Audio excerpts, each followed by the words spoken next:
Hey guys, tonight we're stepping into a Danzig shop where dust mites dance in sunbeams, and the real treasure isn't gold, it's a ledger. Yeah, that thrilling. You flip open its cracked leather cover, yellowed pages, whisper of horsehair brushes and ink-stained fingers, a reality check. This isn't your grandma's grocery list. Misread an entry, and you might owe the ghost of a 14th century spice merchant 3 goats. So, before you get comfortable, take a moment to like the video and subscribe. But only if you genuinely enjoy what I do here. Drop a comment with your location and local time. Let's map where in the world we're collectively ignoring bedtime. Now, dim the lights. Maybe turn on a fan for that soft background hum. And let's ease into tonight's journey together. Your nail catches on the ledger's first page. Fibers protesting like uncooperative violin strings. Faded script curls into view. Olaf Winter, 1372. 1 barrel of Baltic herring, 2 amber beads, a dead ode. The ink's iron gall gloom lingers. You half expect salt water to seep from the paper. Flip further. Marguerite of Thorn, 3 ells of Flemish wool, paid in church indulgences. Historians still argue whether medieval traders actually accepted forgiveness as currency, but the church's ledger never lies. A chuckle escapes you. 12 chickens for a set of dentures carved from walrus tusk, dental hygiene's dark ages. Your thumb smudges a line. Received from Capt. Lucas. 27 cod, 1 mermaid's purse. Let's be real, it's a shark egg case. But fringe theorists insist Danzig sailors bottled actual sirens. Sure, and I've got swamp property in Atlantis. Breathe in. The pages smell of cellar mold and someone's desperation. Maybe the scribe who inked "I owe you 5 florins" beside a blood-brown fingerprint. You trace the smudge. Sticky, even now. Ever handled 600-year-old debt? It clings. A coffee stain from Napoleon's era mars the margin grain prices tanked after his troops pillaged the granary. Mainstream fact, but still wild. The same hands that plotted European conquest scrubbed beans off this page. The shop's floorboards creak, or is that the ledger sighing? Each entry thrums like a plucked lute string. Anya Stoltz, 1417. 1 jar of pickled beets, exchanged for a husband's silence. Modern marriage counseling could never. Wind sneaks through a cracked window. It riffles pages to 1630. Here, the ink bleeds ghost blue. Plague year. Johann Reuter delivered 12 rosemary bundles, 1 coffin, paid in vinegar-soaked linens. Historians still argue whether rosemary warded off miasma or just made corpses smell nicer. You linger on the entry. Your phone buzzes, a notification about your Amazon delivery. The dissonance hits like a dropped quill. A pressed flower crumbles at the ledger's spine. Perhaps a clerk's sweetheart tucked it there. Cornflower petals, blue as a frostbite sky. Poets wrote odes to these. Accountants, not so much. You sneeze. 5 centuries of pollen just colonized your sinuses. The back pages curl like dried apricots. Names blur: Gertrude, Henrik, Felix, their lives reduced to spices and sheepskin. One line stops you cold. Item: a child's laugh, bottled. Value: irredeemable. Your breath fogs the vellum. Was it metaphor? Alchemy? The shop's single bulb flickers. A drop of wax seals the final entry. No date, no name. Just a ship's silhouette, and the word vanished. You lean closer. The air tastes of brine and resignation. Somewhere, a clock chimes. Your neck prickles. Those tormented medieval scribes probably needed better ergonomics. Or exorcisms. The ledger snaps shut. Dust motes swirl in its wake. Tiny ghosts of pepper and ledger lines. You half expect applause. You step into a maze of crates, their slats warped from decades of damp salt air. One spills saffron threads like molten sunset. You crouch, and the spice's honeyed bite scratches your throat. A single ounce once cost a laborer's yearly wage. Fun fact: merchants carried silkworms in bamboo tubes to smuggle them past Byzantine customs.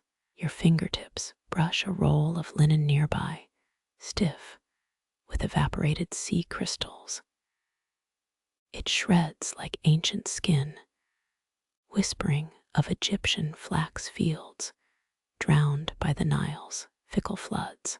A moth-eaten camel blanket drapes over a crate's edge.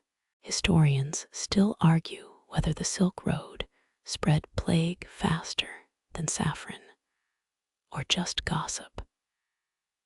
You smirk, imagining caravan guards betting on marmot races instead of watching for bandits. One textile shimmers beneath your palm, silk, so thin it dissolves at the edges. Moonlit water, you'd call it, though your coffee-stained hoodie begs to differ. The ledger claims this bolt outlived 3 emperors. Doubtful. Silk wrinkles faster than a teenager's ego. Salt crusts the floor in jagged constellations. You lick a grain, it stings, stale as a widow's tears. This isn't table salt. They hauled these crystals from Himalayan mines, packed between yak hides to keep them dry. Your boots crunch over a broken amphora. Inside, fig seeds, their sweetness long rotted into vinegar. You spot a child's fingerprint in the clay rim, some apprentice's mistake, preserved for 7 centuries. A cedar box overflows with rusted scales. Weights shaped like turtles, frogs, fat-bellied Buddhas. You balance one on your palm. It claims to measure truth in silver drachmas. The ledger chronicles a deal here: 3 pounds of saffron for a Samarkand bride's ransom. Her name's scratched out. You trace the void, wondering if she preferred the bandit or the bridegroom. Nearby, a cracked jar oozes fermented mare's milk. The smell punches your sinuses. Think blue cheese marinated in gym socks. Nomads carried this stuff across the Gobi, drinking it to ward off frostbite. You decline the taste test. The ledger's margin doodles a 2-humped camel with a speech bubble. Why always the heavy lifting? Classic medieval meme. You unfold a map sewn from sheep intestines, the Ganges painted in beetle shell blue, cities marked with owl feathers, prisons with crow's feet. Half the trade routes end in sketched shipwrecks. No wonder the silk feels damp. Step winds howl through a shattered window, scattering saffron across your sleeve. For a heartbeat, the air tastes like a Tyrian merchant's last breath pepper, and myrrh, and desperate hope. The scales tremble. Somewhere a camel sneezes. You keep walking. A glint hooks your eye, sunlight caught in golden resin, thick as thieves' honey. You reach for the lump of amber. It's warmer than glass, lighter than stone. Inside, a fly mid-wing beat, legs coiled like fiddlehead ferns. Jurassic Park jokes aside, this isn't dinosaur DNA. Baltic traders hauled these sunstones across icy rivers, each one a million-year-old sneeze from pine trees. You turn the piece. Another insect floats near the surface, a wasp, jaws snapped shut on nothing. Trapped mid-hunt. Their feud outlasts empires. The ledger lists this lump as March 12th, bought from a one-eyed Finn, 12 barrels of pickled herring. You snort. Some accountant wrote herring in looping cursive, then scribbled it out. Guess the Finn preferred cash. Fingernail ridges catch on the amber skin. It's pocked with tiny craters. Raindrop scars, maybe. Or ancient mite bites. Historians still argue whether Vikings wore amber as love charms, or just hawked it for Arab silver. You press the resin to your cheek. It smells like lemon rind and burnt matches. Your breath fogs a hairline crack. Did someone drop this in a snowdrift 6 centuries back? Or hurl it at a cheating spouse? A larger chunk hides under mothballed furs. This one's the size of a bear's paw, cloudy with trapped bubbles. You tilt it, a spiderweb fractures the light.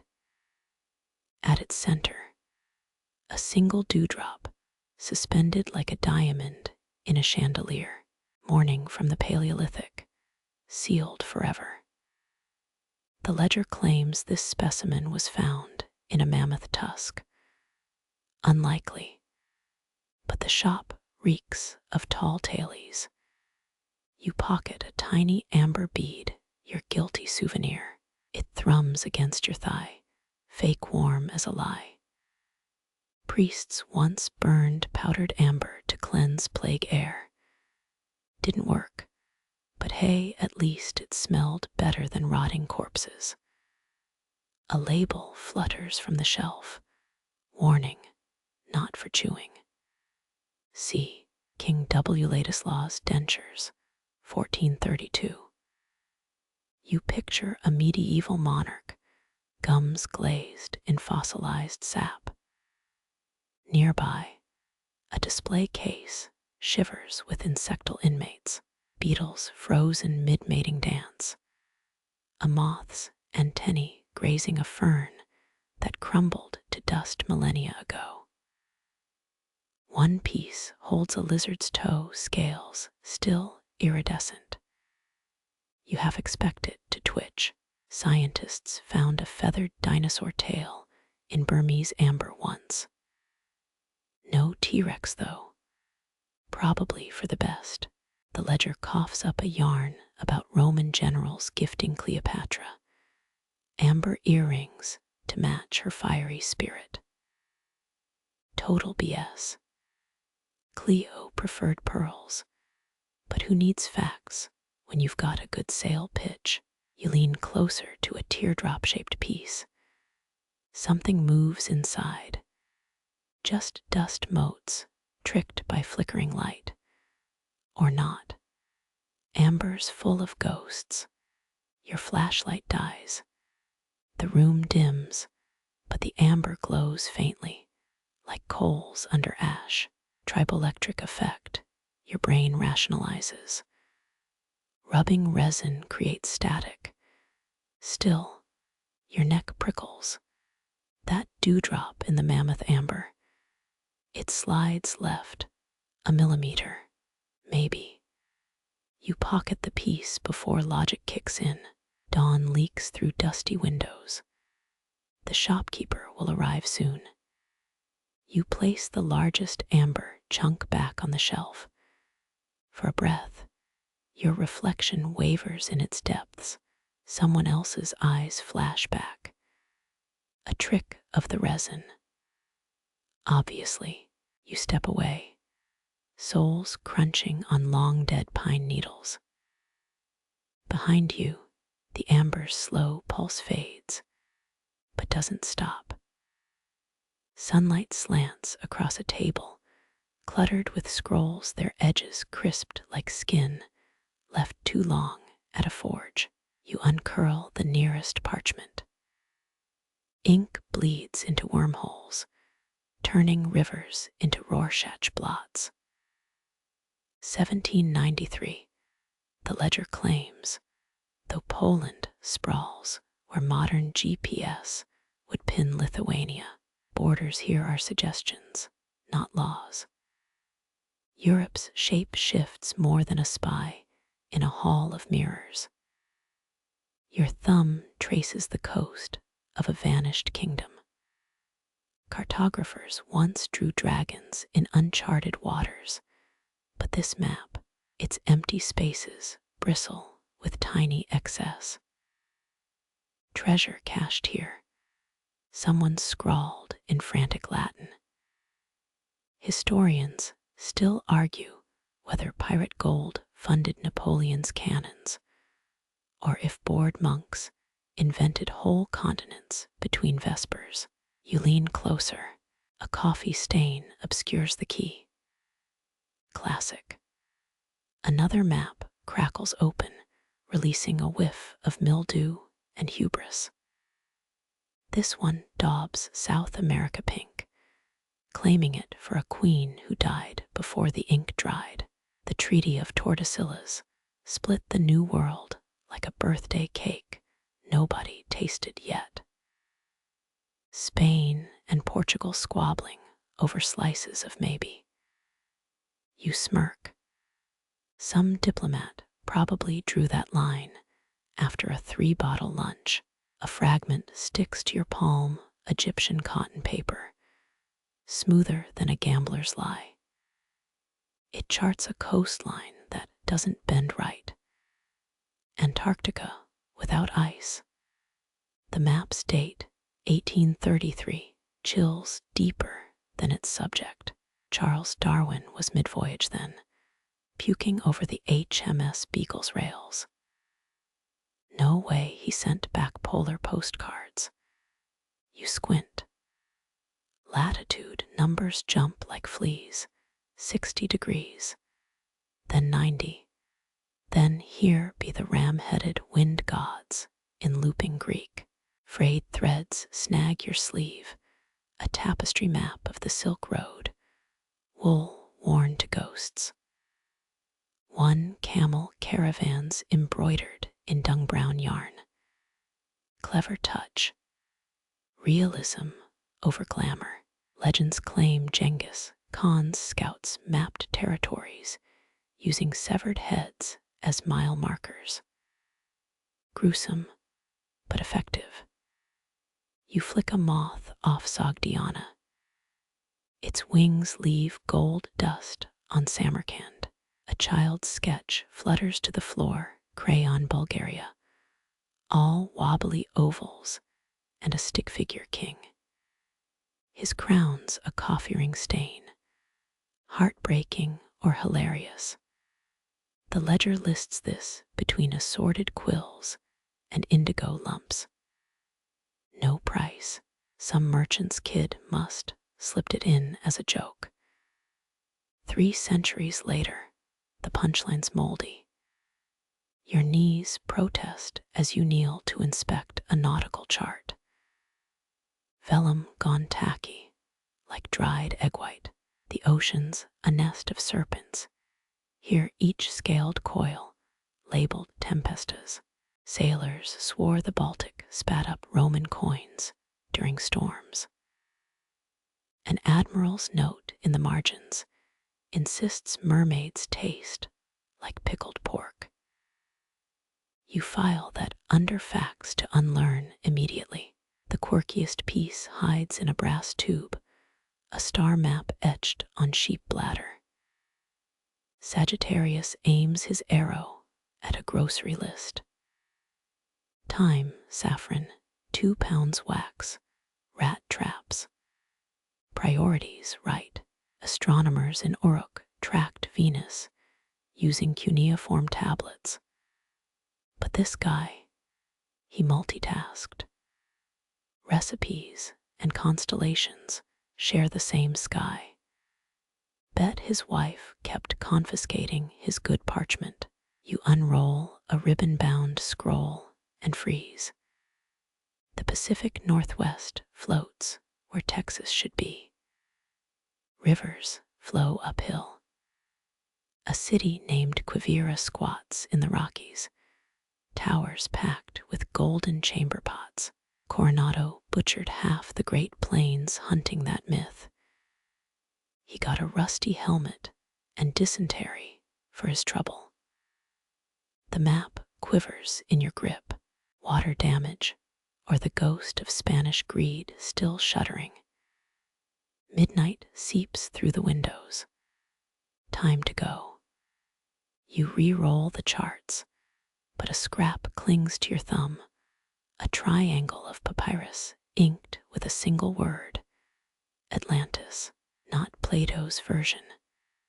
This one's landlocked, straddling Morocco and Mali. Salt mines nearby could have preserved a city or a hoaxer's ego. You slip it into your pocket. The ledger won't miss one fragile lie. As you step back, a breeze riffles the maps. Continents rise and fall like sleeping chests. The shop's door creaks, or is that the sound of borders redrawing themselves? Doesn't matter. All maps are fairy tales, just some admitted with dragons. The map's papyrus grit still clings to your palms as you drift toward a wall of jars, each a clouded lung holding breath from another century. Dried mint crumbles behind glass, its scent sharp as a barber's lancet. Wormhood curls like dead caterpillars in the next vial. Medieval healers prescribed it for parasites, though swallowing it probably burned worse than the worms. You unscrew a cobalt bottle. Rotgut alcohol punches your sinuses. 70% proof, easy. Perfect for sterilizing wounds or a terrible margarita. A faded label lists ingredients: nightshade, honey, powdered dove skull. Historians still argue whether dove skull was medieval code for willow bark, or if someone literally ransacked a bird cemetery. The ledger claims this mix cured a Prussian Duke Scout. His tombstone probably says rest in pieces. A honey jar glows amber in the dusty light, too tempting. You dip a finger. Sweetness clots your throat, then twists bitter. Oleander, monk's hood. Your tongue's an idiot. You lunge for a water jug before spotting the mouse skull floating in it. Fake casual backtracking now. Your elbow bumps a mortar. Dried nettles rain down. 17th century allergy remedy. Snort this, and you'd sneeze out your spleen. A scrap of embroidery peeks through the mess. A woman's name, Hildegard, stitched in singed thread. Saint Hildegard of Bingen, prescribed gemstone enemas. Priorities. A drawer sticks, then vomits yellowed papers. recipes for Mithridatum, an ancient anti-poison sludge, Emperor Nero's brew mixed 54 herbs, and a dash of panic. Safe bet his food taster retired rich. The corner notes cheerier. For headache, apply fermented goat saliva. Modern pharma's loss. The weirdest vial winks from the shadows, black glass sealed with wax. You crack it. Ash puffs out, stinking of burnt hair. A tag reads, dried hedgehog, sovereign against ague. Tudor surgeons swore by hedgehog ashes, but only if harvested under a waning moon. Try explaining that at CVS. A ledger entry flutters loose, ink blotted with old tears. Sold. 1 phial of dragon's blood resin, not actual to Frau Weber. Payment. 2 chicken eggs, a confession. What'd she need the resin for? Staining violins. Faking stigmata. The apothecary's discretion died with him. The air thickens, damp moss and myrrh. Itchy nostalgia for a past you never lived. Lichen scraped from tombstones once seasoned plague cures. Doctors called it God's dandruff. Spoiler, it wasn't. A child's cough syrup bottle glows green beside a taxidermied bat. Grind bat wings into wine, the label begins. You stop reading. Best not to know. Your shadow stretches gangly and warped across a cabinet of unguents. Something moves behind the glass. Just your reflection, probably. The last drawer sticks. You yank, it screams like a cat in a hinge. Inside, scalpels, bone saws, a spoon fused to, is that a molar? Victorian dentistry tools. No Novocaine, just whiskey and a blindfold. A handbook lies beneath. To extract the madness from melancholics, bore a whole nope. Midnight air sneaks through cracked windows. Time to leave, but a hand-painted box whispers beneath the counter, rosewood, clasp rusted shut. Inside, seed pearls and a note. For the poisoning of Duke Albrecht. Payment received. The pearls are pristine. The Duke, less so. As you turn, a cold sigh grazes your neck, mint and grave soil. The door creaks. Alone, until an unseen hand slams the apothecary drawers shut. 1 jar topples. You catch it, a reflex. The label's fresh. Your name. The coin's edge bites your palm, crusted green as a sailor's tooth. You rub it against your sleeve. Tarnish flakes away, revealing a face. Sharp nose, laurel crown, no name. Roman emperors melted down rivals' coins, erasing them from metal and memory. But this one slipped through. You flip it. The reverse shows a grinning satyr playing panpipes. Augustus meets party goat. Historians still argue whether mismatched sides meant rebellion or a mint worker's bad day. The ledger lists it simply, silver piece, 2 denarii value debatable. Traded for a prayer and 3 leeks. Who bargained their groceries for a dead man's currency. Another coin sticks to your thumb, magnetic. Lodestone core. Byzantines did that for tricks during sermons. Squeeze it, and a muffled click hums through the metal. A king's profile warps on the surface, chin elongating, crown sprouting horns. Heat illusion. Your hands aren't that clammy. A child's face peers from the next disc, round cheeks, braided hair. Princess, pauper. The flip side's etched with a gallows. 17th century English tokens sometimes taught kids morality. Heads, be good. Tails, hang. Subtle. Your pinky hooks a coin thinner than onion skin. It rings when dropped, pure silver, despite its weight. 19 grams, Nader Shah's standard, but the script's wrong. Squiggles instead of Persian. Fakes, or a king so forgettable he couldn't spell his own name. A velvet tray holds the real weirdos. One's pierced with a square hole cache from Han Dynasty China. Except the symbols itch your eyes. Not seal script. Not anything. Another's octagonal with a tiny hinge. Spring-loaded. You press the edges. It snaps open a locket. Inside, a painted moth and 3 grains of rice. Engraving reads for the ferryman.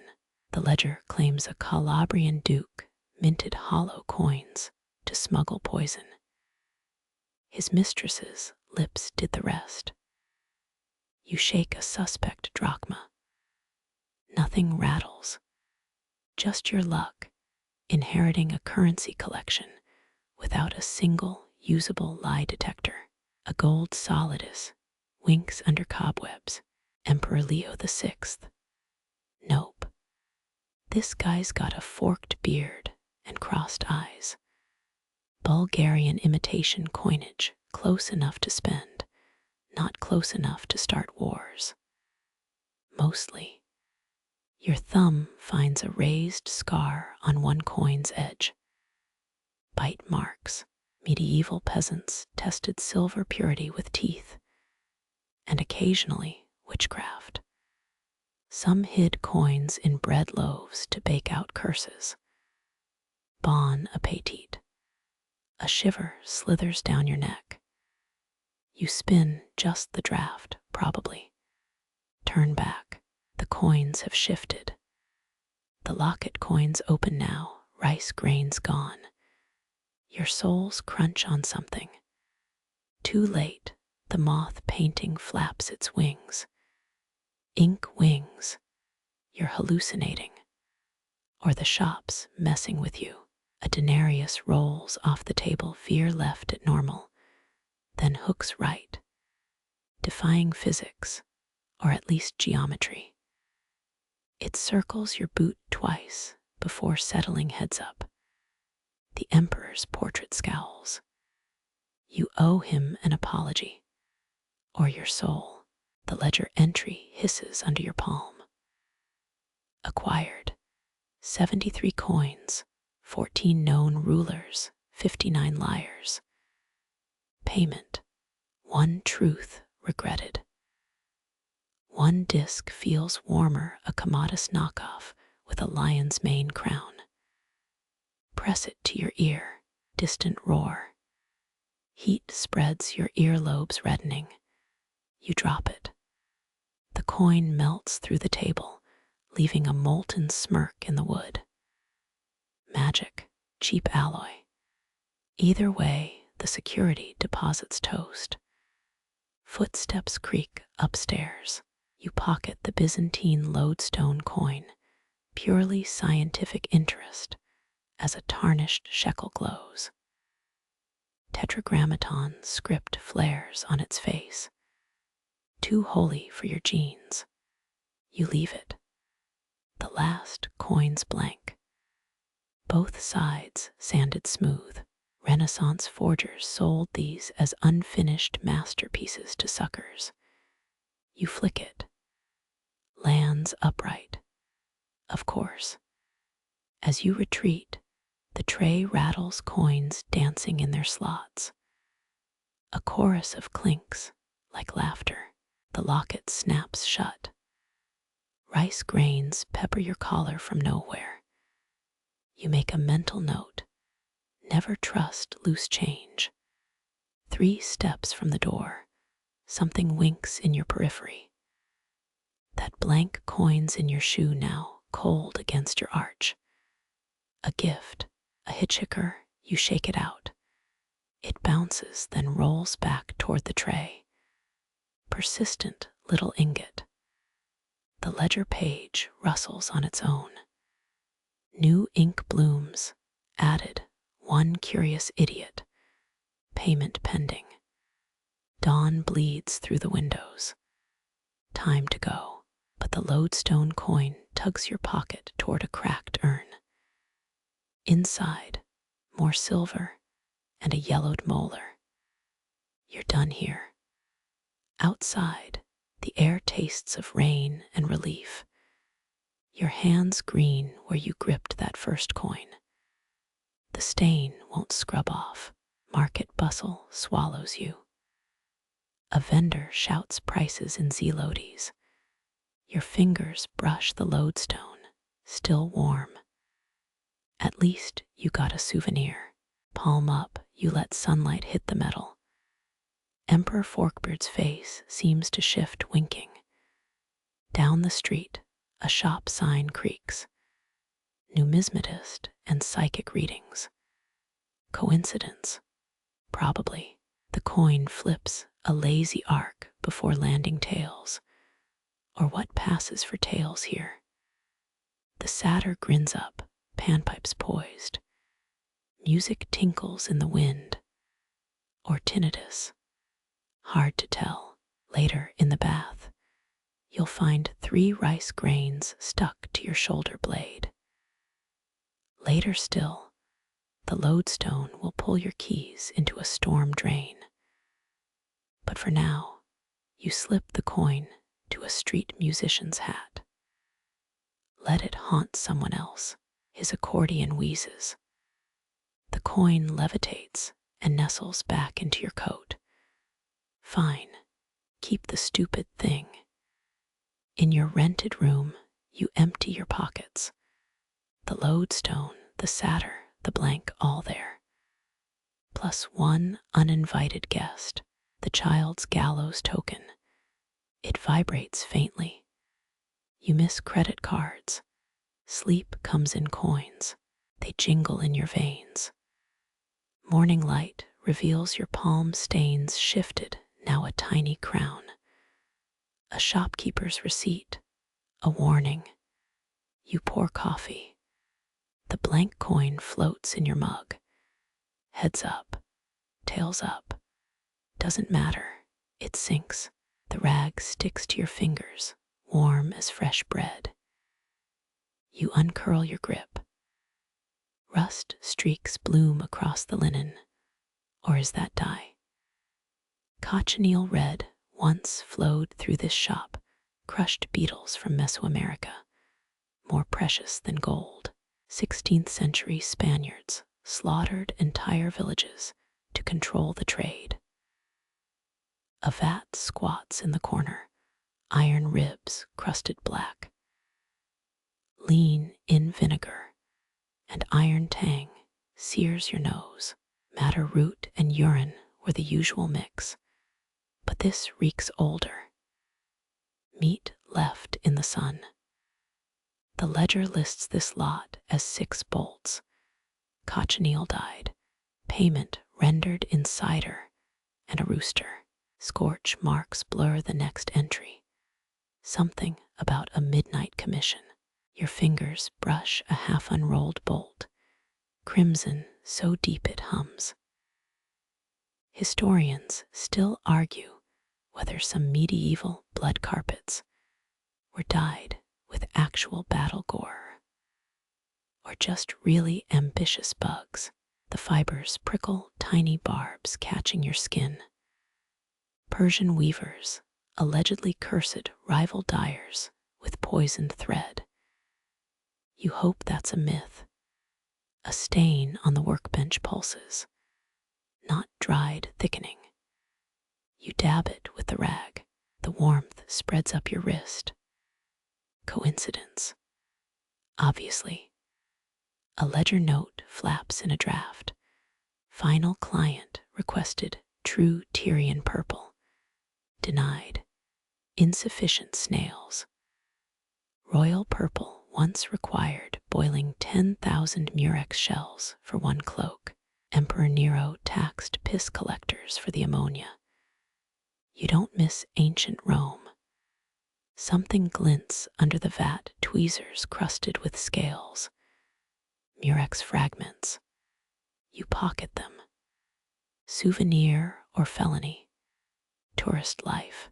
The rag twitches in your hand. Not a draft. It curls like a dying caterpillar. You drop it. It lies still. Creepier that way. A bucket of indigo sludge whispers fermentation bubbles. Japanese izome dyers claimed their vats housed protective spirits. This one growls. You back away. Upstairs, floorboards creak. The rag levitates just a centimeter before slapping back down. You're done with textiles. A porcelain bowl holds dried oak galls. Crush one, it powders into iron-rich ink. Victorian widows sometimes added human blood to signed mourning letters. Extra drama, zero subtlety. A stained ledger entry flutters. Mordant solution, arsenic base. Do not stir. Too late, your sleeve grazed it earlier. That explained the itch. Panic loops through your gut. Or maybe the 2 coffees. 3 torn uniforms hang from a rod, Prussian blue, faded to corpse gray. Silver buttons carved with a phoenix, or a roasted chicken. Military surplus always cuts corners. The rag slithers off the table. You pin it under a rusty iron. It hisses steam. Normal. Totally normal. Shelves sag with jars of woad, turmeric, safflower. One's labeled dragon's blood resin, actually rattan palm sap. Apothecaries lied through their teeth for good marketing. You flick a loose thread. It unspools a meter snaking toward the indigo vat. The shop's just trolling you now. The air tastes metallic. Your palms sweat vermilion. Hallucination or humidity. You check the rag. It's dancing a jig under the iron. Swell. Lightning cracks outside. The vat's shadow stretches, a clawed hand reaching for the ledger. You elect not to see that. A child's smock hangs by the door dyed pink with bedstraw root. Sweet, except for the bullet hole in the collar. The ledger flips pages on its own, finds a fresh stain shape of a twisted oak or a hanged man. You bolt. Rain soaks your shirt, rinsing pink-streaked sweat into the gutter. The tweezers hum in your pocket. Still warm. 3 blocks away, the itch fades. Coincidence. Obviously. That night, your dream drips crimson. A beetle the size of a bulldog clicks its mandibles. Trade, it hisses. 1 memory per yard. You wake clutching the tweezers. Your sheets blaze with cochineal blooms. Laundry won't fix this. Your sleeve catches on a display case, glass fogged with centuries of breath. Inside rests a pocket watch, gilded copper, tarnished green. Its gears jut like broken ribs, frozen mid-tick. You wind the key once, twice. Resistance. Mainspring coiled tighter than a hanged man's rope. Someone sanded off the maker's mark, a common trick for stolen goods. But the inner plate's etched with a motto: Tempus edax rerum. Time devours all things. Cheery. The pendulums, a silver moth, wings mid-flutter. 18th century French horologists loved insect motifs, though most chose butterflies. This one's thorax holds a ruby or colored glass. You guess glass. A hairline crack splits the XII. Tudor clockmakers sometimes poisoned rivals by lacing enamel with arsenic. Historians still argue whether Hans Holbein's fever came from a contaminated sundial commission. Your thumbnail tests the groove. Just dust. Probably. You shake it. A gear dislodges, rolls across the floor. It spins, wobbles, settles. The shop air thickens, molasses slow. Your pulse drums in your ears. Each thump stretches boom, boom. The ledger's entry hides under coffee stains. Timepiece, non-functional, acquired via pawnshop in Prague, 1702. Debt settled with 3 pigeons and a sermon. Typical barter economy. The real shock. Pigeons as legal tender. You squint through the crystal face. Tiny figures circle the center pin. A friar chasing a dancing bear. Automated miniatures were all the rage after Da Vinci's Mechanical Knight. A papal assassination plot allegedly used a clockwork crossbow. Unconfirmed. Entertaining. 16th century Nuremberg clocks had live finches inside, feathered automata that sang on the hour. This one's bird is missing. Only a wire claw remains. You lean closer. The claw twitches. A draft chills your neck. The pendulum swings not the moth, but its shadow. Darker, wider. Phosphorus green numerals bloom on the dial.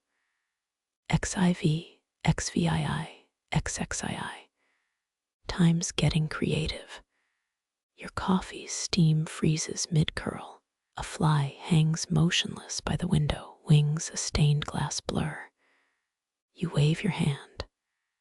Air resists, syrupy. The ledger pages won't turn. You drop the watch. It cracks open, a dried rosemary sprig inside. Protection against plague or bad horology. The gears begin grinding. Slow, gnashing, metal screams. A smell hits, burnt marzipan and gun oil. Vienna's 1865 clock tower explosion was blamed on almond paste, clogging the escapement. Revisionist BS. Anarchists admitted it posthumously. The hands spin backward, digging grooves into the dial. 17-14-9. Your childhood birthday party flashes, smeared candles, a limp balloon. Memory or hallucination, both sting. Droplets hover near the ceiling, rain defying gravity.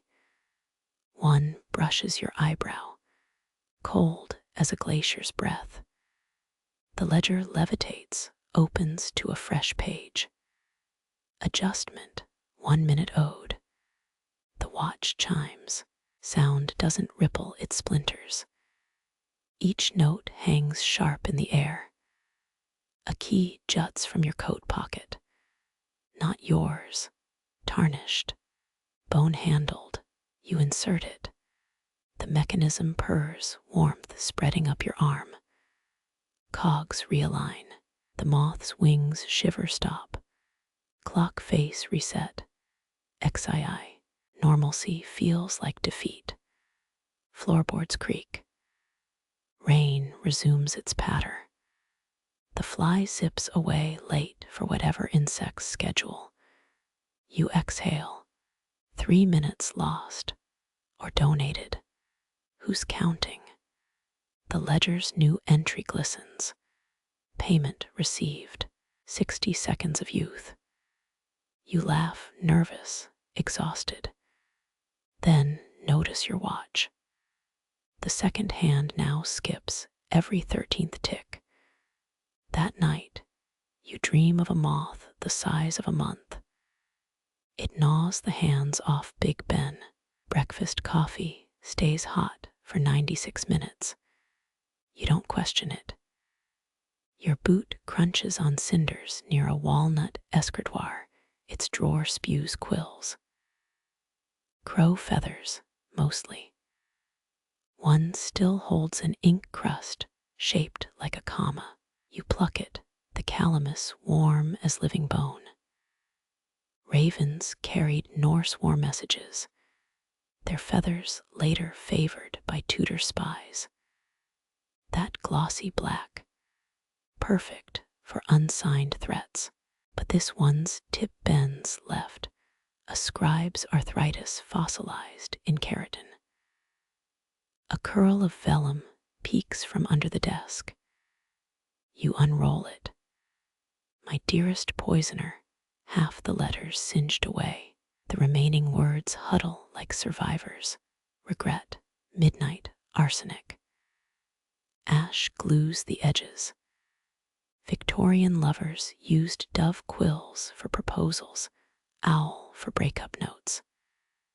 Macabre stationary etiquette. You flick a gray down. It spins, lands in a mortar-stained burgundy. Cochineal or blood. The ledger's silent. 3 quills spear a ceramic jar, labeled VERGIL, 1611. Historians still argue whether Elizabeth I burned Raleigh's letters or framed them for kindling. You sniff the jar's rim, burnt sugar and rage. A click. The escritoire's hidden compartment yawns open. Inside, swan feathers dyed imperial yellow. Forged decrees, likely. Each barb splintered as if snapped mid-sentence. One shaft oozes sap. Fresh. You pocket it. The sap births a blister, small, vicious. 14th century monks cured parchment burns with fermented honey. Tempting, if you trusted anything here to be just honey. The ledger rustles. A page sticks to your wrist, ash resisting separation. You peel it back. Partial payment. 22 quills, singed, provenance disputed. Below, a smudged name, F. Walsingham. A draft lifts charred flakes into a dust devil. They spiral, form a word collapse. Soon, your neck prickles. The shops never threatened before. Never spoken. One feather levitates, greasy smoke coiling from its tip. You remember the Roman legend. Phoenix quills combust when lies touch them. This one's burning slow. Someone's fibbing posthumously. The mortar cracks. Ash puffs upward, a mini Vesuvius. You cough. Particles coat your tongue, taste like a psalm's last syllable. Bitter, metallic, hungry. A hidden panel reveals pigeon quills bundled with blue silk. Mary, Queen of Scots, sewed codes into handkerchiefs, embroidered knots matching quill scratches. But this silk's frayed.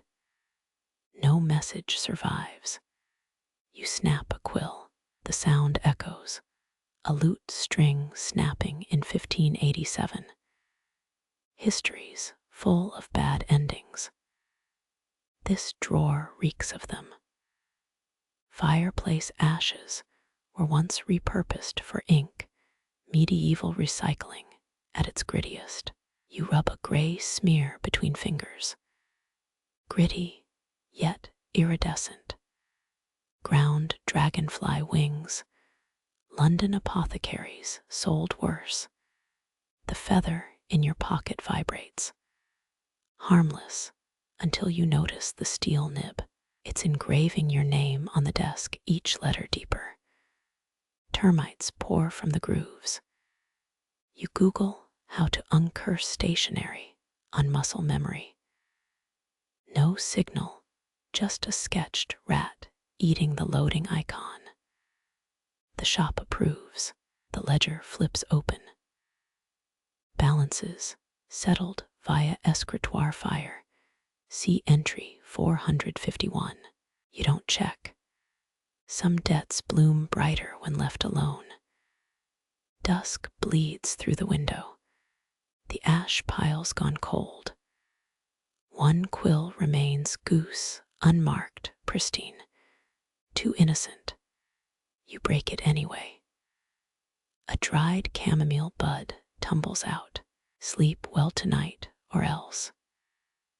Outside, streetlights hum. A single black feather taps the glass. You leave it whispering. Your palm finds the curve of bone first cool and pitted under fingerprints. Lifting, it reveals a flute, longer than your forearm. Carved from a wolf's femur, the maker kept the knobby joint as a mouthpiece. Blow here, and the dead sing sideways.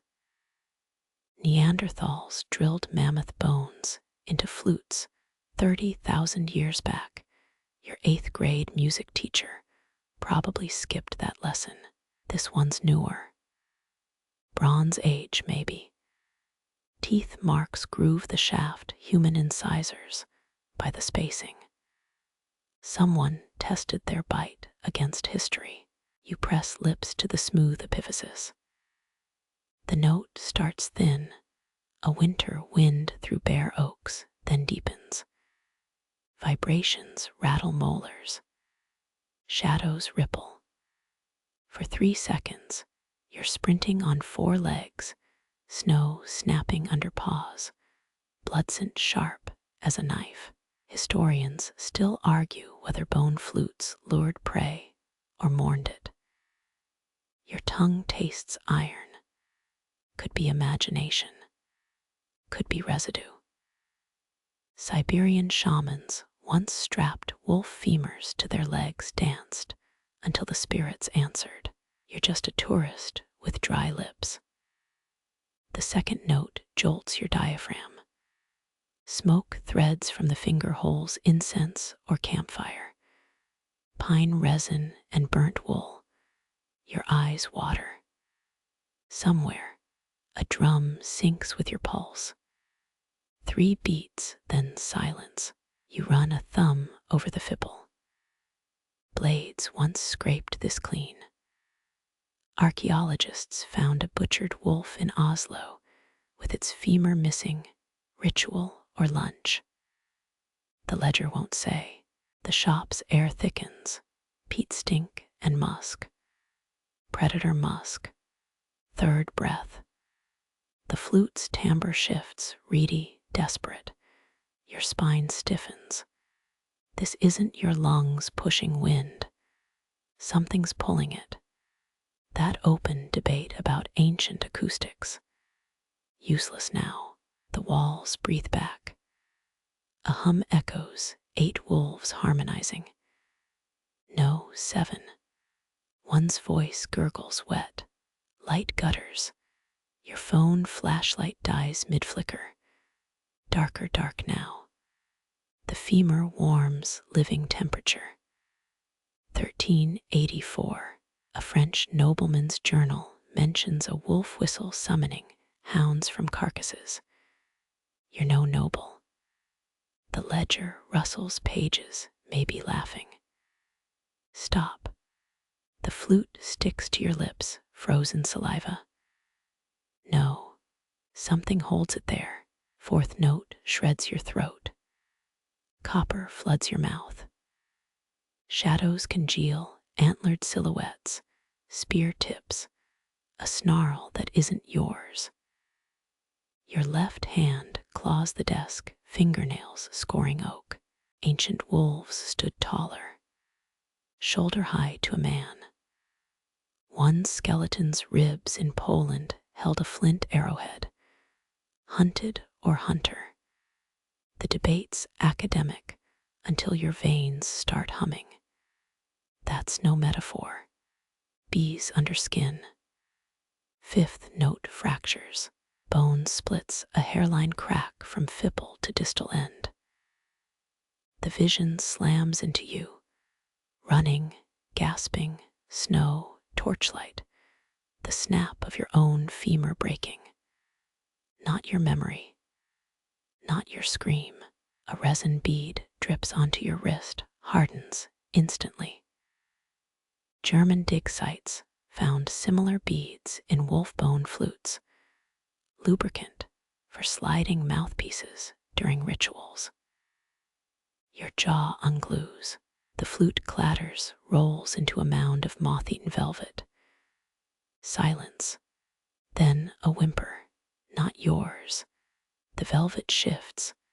Something small and dark darts out. Pine marten, shop rat. Your hands bleeding. Teeth or flute splinter. The ledger pages show fresh red droplets. But no entry for today. Wipe your mouth. Saliva streaked pink. The femur flute stares up, crack weeping sap. 17th century Hungarians boiled wolf bones to steal their speed. You consider it. The sap bubbles, smells like warning. Breathe, just breathe. The moth-eaten velvet's moving again. No, it's your eyes. Pupils dilating. That last note still loops in your cochlea, a tinnitus dirge. Maybe you've joined the centuries of fools who thought they'd mastered old songs. Streetlight glare slices through the shop window. The crack in the flute widens a mouth. No teeth. Yet, you walk backward. Bones don't chase. But air still thrums, a pack closing distance, just beyond the lamplight. Your heel crunches a wood splinter, wrong texture for floorboards. Look down. A painted eye stares up from a cracked panel. Saints shouldn't crawl underfoot. You kneel. Peel back moth-nibbled burlap. A rectangular icon emerges, cedar wood warped by centuries. The Virgin's face flakes gold leaf lips, scrubbed to nude grain by thumbs seeking blessings. Her eyes follow your every twitch. Constantinople specialty. 6th century priests swore these panels bled during sieges. A price tag dangles, 1960s D-mark note pinned by a rusty straight razor. Greed H, a S Chinese letter taste in stationery. Tilt the icon, her robes shift crimson under grime cochineal dye, smuggled from Mexico via Manila galleons. Historians still argue whether Spanish monks used it for holy art or hid cartel profits. The ledger's margin here singed memento incendio. Touch the frame. Carved vines bite your thumb, deliberate thorns. Goose fat once kept these paints flexible during Baltic winters. Nuns in Danzig shared the recipe with vodka distillers. The synergy of devotion and drunk uncles. Warmth seeps into your palm. Medieval mystics claimed icons stored prayers like batteries. Your skin prickles. 500 Hail Marys buzzing under varnish. The Virgin's left pupil reflects a brazier flame, except the shop has no braziers. Flip it. Cypress sap oozes from a nail hole. Someone hung this in haste. 1204 CE. Crusaders looted Constantinople's sanctuaries, swapping relics for Venetian gold. This icon fled in a wine barrel, maybe, or a shroud-lined coffin. Breath fogs the wood. Condensation traces a crack, forming a W. St. Walpurgis mark. Her bones allegedly repel witches. You glance around. No witches, just dust and that persistent smell of burnt rye. Press your ear to the panel. Faint chanting Slavic vowels, strained. A 1940s Soviet report claimed seized icons emitted partisan radio signals. You hum the Internationale. No reaction. Probably not a commie saint. A splinter stabs your wrist. The icon jerks your grip tightens instinctively. Paint flakes swirl into a tiny tornado. Somewhere, a bell tolls. Not the shop's brass one. Deeper. Older. Novgorod's lost cathedral had 7 bells cast from melted Tartar swords. This note matches their lowest tone. If recordings from 1931 can be trusted. Your phone buzzes. The screen shows a selfie, your face warped behind the Virgin's head. Grain lines align into Cyrillic letters, K-R-A-N guardian, or storage unit. Depends on your faith in Google Translate. Sunlight slants through the window.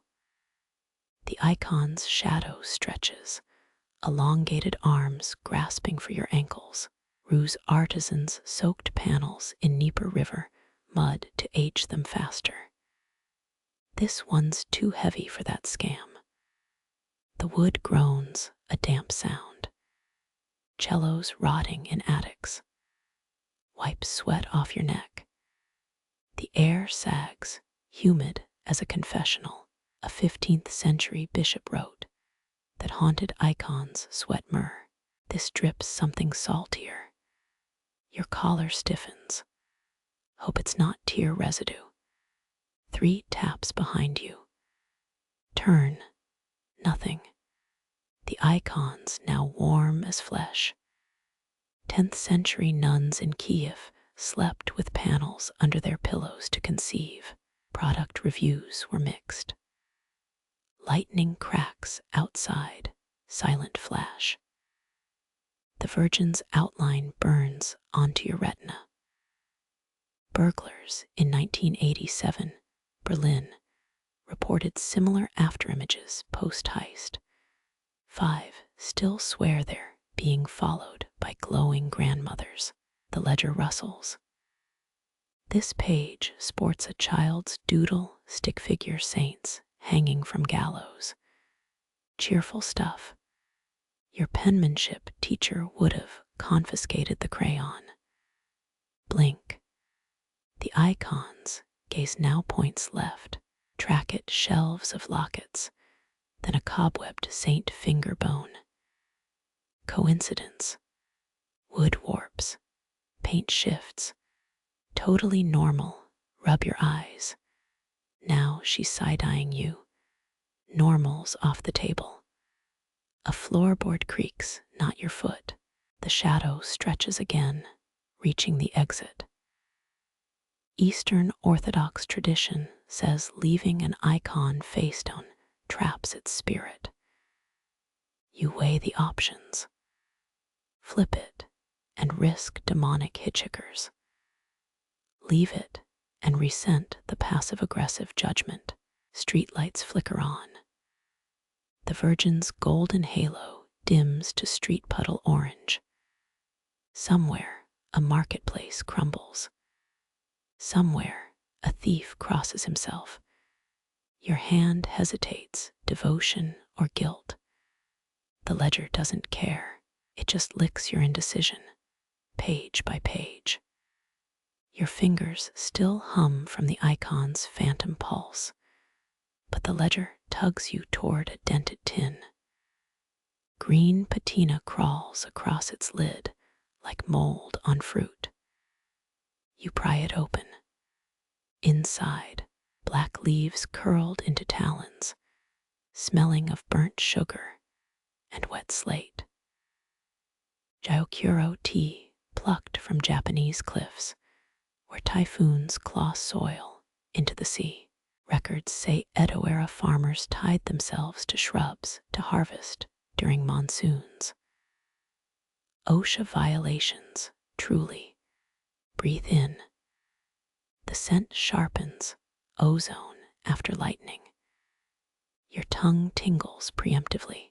18th century, British smugglers pressed tea into bricks to dodge taxes.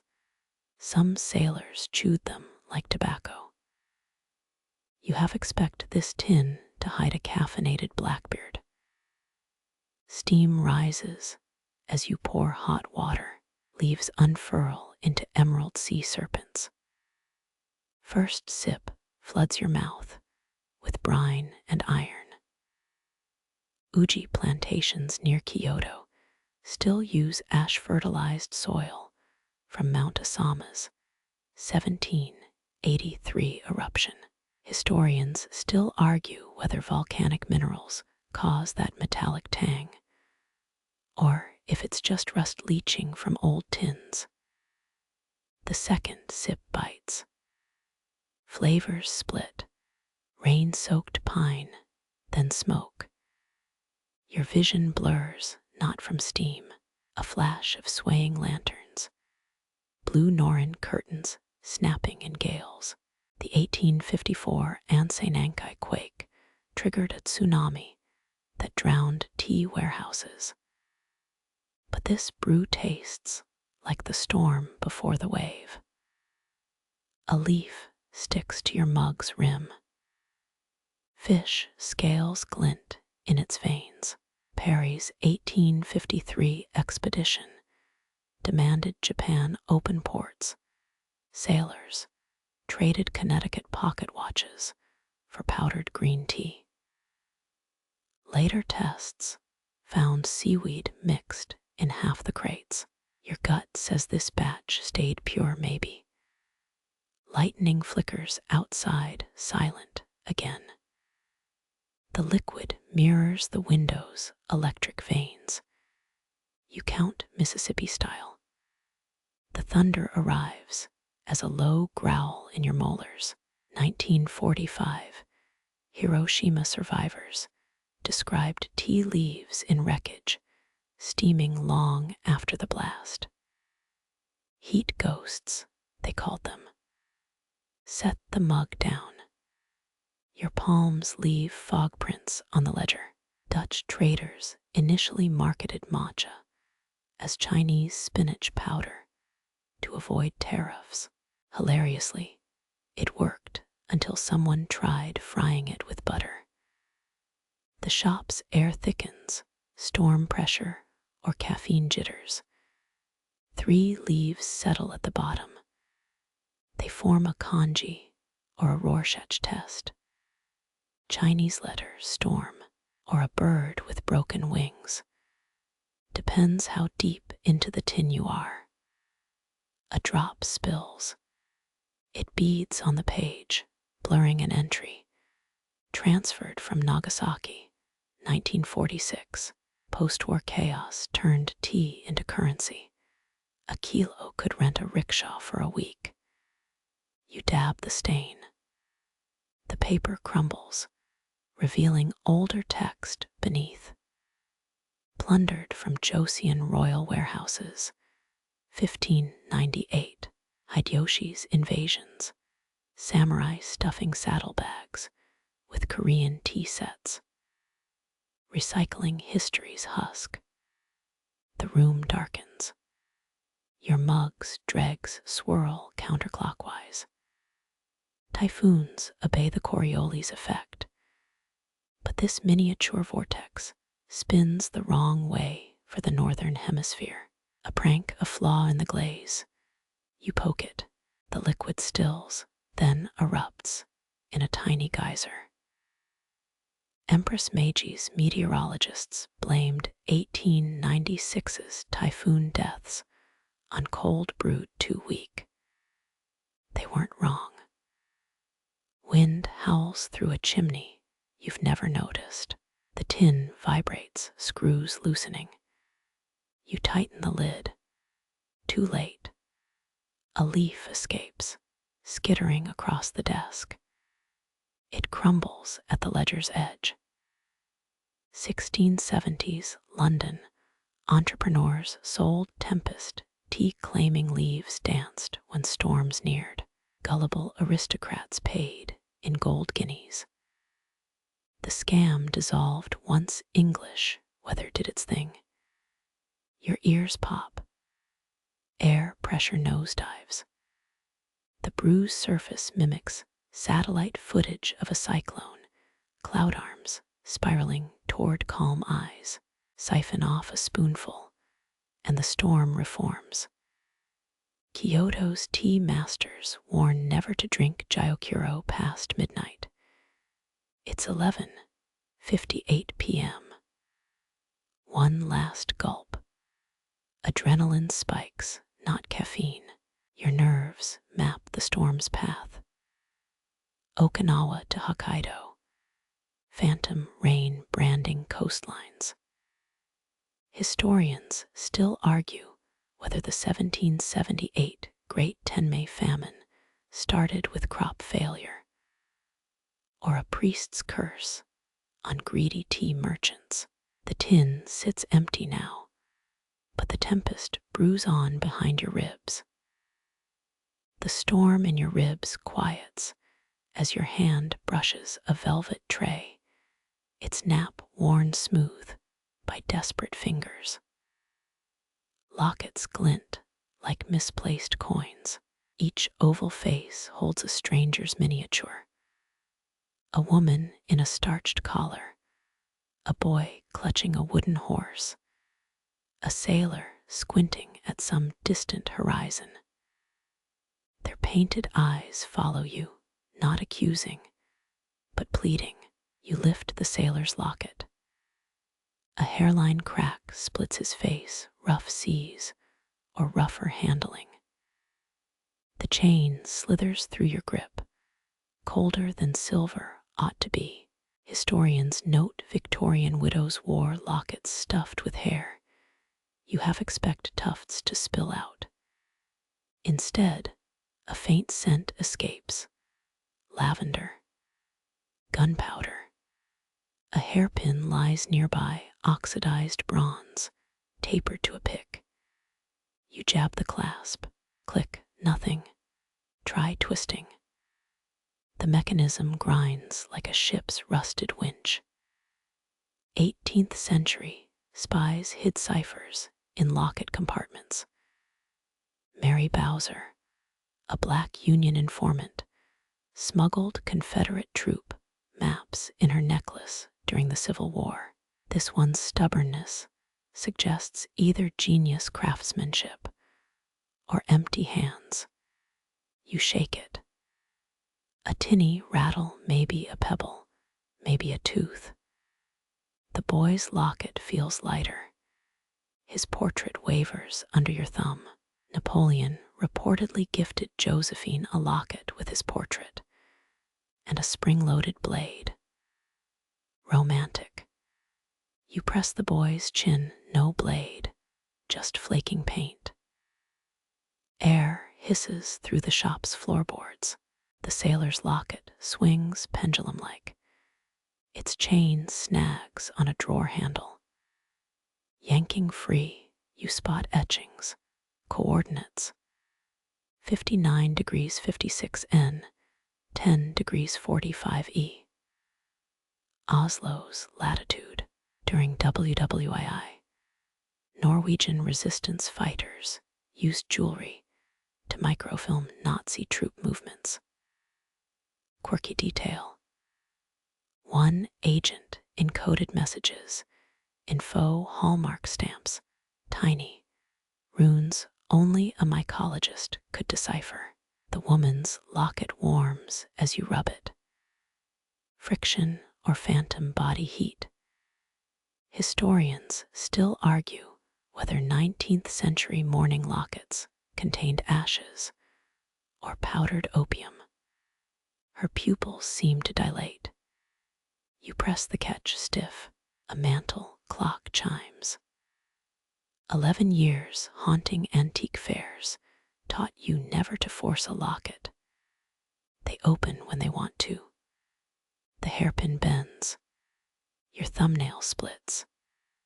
An Edwardian urban legend claims a maid pride opened her mistress's locket and found a portrait of her own future corpse. You snort, then freeze. The sailor's face drips oil, salt water. Your jeans soak the spill. Light glints off the boy's horse. Carved from larch, its grain swirling like miniature tides. Russian pilgrims once wore lockets with wood slivers from Solovki Monastery, said to repel Arctic ghosts. This horse's eye stares blankly. You tilt it. The pupil shifts. A hidden compartment. The hairpin snaps. The clasp remains sealed. Outside, wind mimics a child's whine.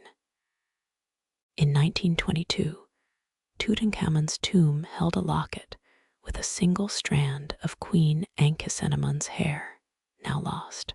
DNA tests could have rewritten royal bloodlines. You wonder if her clasp stuck too. Dust motes settle on the velvet. These lockets are matryoshkas of absence, secrets within missed chances, within silence. Even if you cracked them open, would you find answers? Or just smaller, meaner questions? The drawer creaks. You tuck the sailor's trinket back. Its chain loops into a noose, then slackens. Rain taps the windows. Somewhere, a locket clicks open. Not here, not yet. Rain drums the window as your sleeve snags on iron, cold teeth sinking into wool. You jerk back, expecting blood. But it's only a manacle. Its rust tastes metallic when you lick your thumb. Don't ask why you did that. The ledger claimed these bonds stayed whole. You'd hoped for hyperbole. Galley slaves wore these in the 16th century Mediterranean, crusted with seaweed and salt blindness. This pair's pitted surface could scraped barnacles off a keel. Oddly light, though. You lift one, wrists thinner than yours. Historians still argue whether child rowers manned Ottoman trade ships. The ledger's margin disagrees. Property of Black Sea smugglers, 1703. Sold with key. Keys, you riffle the tray. Just a bent kothuk. Cute. Dull edges suggest these cuffs saw more parade than punishment.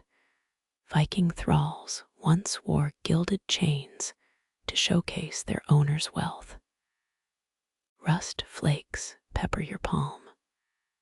Underneath, faint etchings. You rub spit into the metal, bad life choice, until symbols blur into view. A snake eating its tail. Roman sailors wore similar talismans to avoid drowning. Quirky bit. The snake's loops match shackle patterns found in Pompeii's brothels, offered to unruly patrons. You snort. The left cuff's hinge whines when twisted. Grease it with candle wax from your pocket. Yes, you travel prepared, and it glides silent. Whoops. Now it's a bracelet. 18-inch chains dangle between the cuffs. Enough slack to prey or strangle. Spanish Inquisition logs describe heretics forced to hold red-hot manacles during trials. These lack scorch marks, just a greasy sheen. You sniff lard. Some bonds were oiled daily for comfort. Stockholm Syndrome Aventla letter. The right cuff's lock jingles. Poke it with the kothuk. Jam, pry. A click, the jaws spring wide. Inside, carved initials. A.D. and M.M. a wedding date. Prisoner log. 1796. Historians still argue whether Baltic nobles used slave cuffs in marriage rituals. The ledger's price column whispers $10 paid in silver nails. Thunder rattles the shelves. You slide the open cuff onto your wrist, habit or hubris, and freeze. Air thickens. The shop's lone bulb buzzes. For a heartbeat, you're hauling oars in pitch dark, salt cracking your lips. Someone's sobbing in a language that died with caravels. Then it's just rain again. You claw the cuff off. Skin tingles where metal clung, no mark, no burn. The ledger lies open. A drop of sweat smears the entry. Chains unlinked, never worn, never broken. Liar. Both cuffs now gape empty. You swear their shadows twitch, reaching. Windowlight glints on the kothuk. The right cuff's lock holds a single thread, blue-dyed with woad. Britons painted their skin with that. Celts wove it into noose cords for traders. You pocket the hook. Outside, a bus's brakes hiss like steam from a forge. The cuffs clank as you reshelve them. One link spins. A loose screw dances on the wood. You leave it. Let the next fool play jailer. The inkwell glistens. A squat glass bottle crusted with what you pray is wax. Inside, something shifts, thick as molasses in December. You uncork it. The stench punches your sinuses, rotten eggs and brine. Definitely not a candlelit romance novel kind of scent. 17th century scribes mixed iron gall ink from oak apples and rust. This sludge, it clots your quill like tar. You dip anyway. The nib comes out, weeping black. A drop falls, the paper hisses, then the stain creeps outward. Not spreading, growing. Tiny filaments branch like mycelium. You nudge it with the quill. The ink recoils. Nope. You flip to a fresh page. Scratch hello. The letters shimmer wet and wrong. Some wiggle. Okay, maybe lay off the expired coffee. The ledger's note flares in your mind. Page never dries. Touch the word hello. Your fingertip comes back clean until the ink bubble swells. It lunges. You yank back as it licks your nail. Ink making was women's work in medieval Baghdad, mixing soot and gum Arabic. Your little horror show, probably illegal in 10 caliphates. The bottle's label peels under your thumb. Ex umbra sepi. From the squid's shadow. Gothic script, 19th century German romantics loved their creepy stationery. A slosh. You peer inside. Something glints a tooth. A silver needle. It's gone. You tilt the bottle. The liquid climbs the glass. Crawling. Opportunistic little bastard. Historians still argue whether Renaissance alchemists spiked ink with mercury to bind spells to parchment. Lab tests on your desk would have been fun. A thick drip hits your wrist. It winds toward your pulse. Cold, too cold. You wipe it on your jeans. The streak stays, faintly pulsing. Knock that off. Craning over the ledger, you copy the bottle's Latin. The ink resists. The quill fights like a startled eel.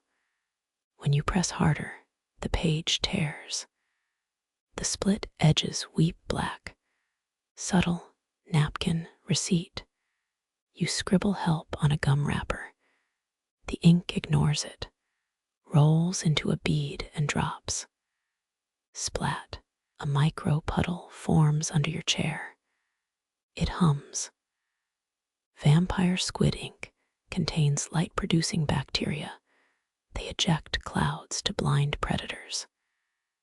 Your ink just wants a snack. The puddle's edge probes a dust bunny, consumes it, fluffs out. Great. Now it's digesting. Fetch the dustpan. Scrape the blob, it clings. You lift, strands stretch like licorice. A strand snaps. The severed end writhes. The main mass quivers, judging you. Back into the bottle. Funnel it. Prod with a pen. The ink oozes, sulking. Lemon juice breaks regular ink. You splash some in the mixture froths. A bubble pops. Fumes sear your nostrils. Science. The ledger's purchased column lists Van Diemen's Land, 1841, traded for 3 muskets, British penal colony. Convicts wrote pleas in blood when ink ran out. This stuff, probably stolen from a shipwreck's hold. The glass base has barnacle scars. A tremor. The bottle inches toward the desk edge. You catch it. The surface undulates tiny waves, sloshing toward your grip, like it wants out. Still a no. East Asian ink sticks used lampblack and musk for scent. Yours reeks of low tide. Your trapped bead of ink festers on the dustpan. It's doubled in size. Stares back. Multi-directional stare. Screw this. You pour table salt on it. The blob recoils. Emits a sound, a rubber balloon deflating in reverse. The salt sinks in. The ink convulses, shrivels to a crust. You sweep it into the trash. Regret immediately. Now the bin's rustling. The bottle's quiet. Ominously quiet. Shadows deepen around it. You file it under haunted office supplies mentally. Grab the cork, it's fused to the desk. Pliers time. A tug, the cork pops. The ink surges up. You slam the stopper. A black tendril flops over the lip. Dangles. Knock at the door, the shopkeep. You throw a dishcloth over the bottle. Sweet denial. The tendril slips back inside. Your forearm itches. The dried ink streak has migrated. Now it coils below your elbow, a cephalopod tattoo. You scratch. It retreats. You're hallucinating, obviously. 18th century love letters used invisible ink, lemon, onion juice, this eldritch goo. The ledger's last owner scribbled in the margin. For messages best forgotten. Burn after reading won't cut it. Dinner's a lost cause. The desk lamp flickers. The bottle mocks you. Shadows stretch behind it, too many arms. You blink. Normal again. Mostly. At midnight, you'll swear the ink sang. A wet, whispery aria. Your cat avoids the study now. The streak on your arm pulses when it rains. You bill the ledger under occupational hazards. The dishcloth slips, revealing a candle stub veiled in dust. Not just any wax, beeswax, golden and faintly sweet. You lift it, the base crumbles, a hollow core winks back. Inside, parchment coils tight as a snake's spine. Smooth it flat. Faded script feathers across the page, German Gothic, sharp as crow's feet. Main Lieb Clara, your high school Deutsch fails after my dear. The year scribbled at the top, 1848. Revolutions raging. Lovers plotting. Historians still argue whether coded candle letters fueled uprisings or just romantic delusions. Heat the knife over the desk lamp. Blade kisses wax. Honeyed smoke curls, thick and summery. A thread of black bleeds through yellow. Ink seeps upward, capillary betrayal. Letters darken. Jeweler here, munition there. A rough map of Danzig's docks. Subtle France. 19th century activists hid sedition in candle cores. Daniel O'Connell smuggled Irish repeal petitions inside hollow stands. This France, probably not half as slick. The wax pools. A hairline crack splits the candle side, another scroll inside. You chip at it. Beeswax flakes like old nail polish. The second notes in Czech or Polish. Your phone camera translates. False-bottomed crates marked herring. Inspectors dismissed for 10 florins. Classic. The inky tendril on your arm twitches, sympathy cramp. Knife slips. A molten drip sears your thumb. Chase. WWII spies used candle wax to seal microfilm. You hum the mission. Impossible theme. Unroll a third scrap. Blank. Hold it to the lamp. Heat coaxes up lemon yellow script, invisible ink, mom's laundry trick. Meet me where the cobbler's son drowned. Charming. Beeswax candles burned in Versailles Hall of Mirrors. Louis XIV's cronies, probably stuffed tax hikes inside. Your fingers skim the parchment's edge. A prick, blood beads, the paper drinks it. New words surface, rust brown and accusatory. You promised, didn't swear. The melted wax reshapes, a fingertip-sized cup. Fill it with salt. Balance the knife. Mini ritual. Why not? The salt darkens. The blade tarnishes. France's love letter curls inward, auto-crisping like bad bacon. Modern candles hide car keys. USB sticks. Premium espionage kits at Etsy. You poke the crisped scroll. It disintegrates. Ash swirls into the smoke. A face forms gaunt, mustachioed, gone in a blink. Blow out the lamp. The room holds its breath. Your ink tattoo throbs in time with the candle's dying hiss. Some secrets fight exposure. Others dissolve, sweet and venomous as poisoned honey. The mirror leans against a salt-stained crate, its frame clawed by generations of moths. You wipe the glass. Your reflection blurs, chin elongating, eyes narrowing into someone else's stare. A woman's face overlaps yours, powdered cheeks, lace collar. She mouths words. The fog of your breath erases her.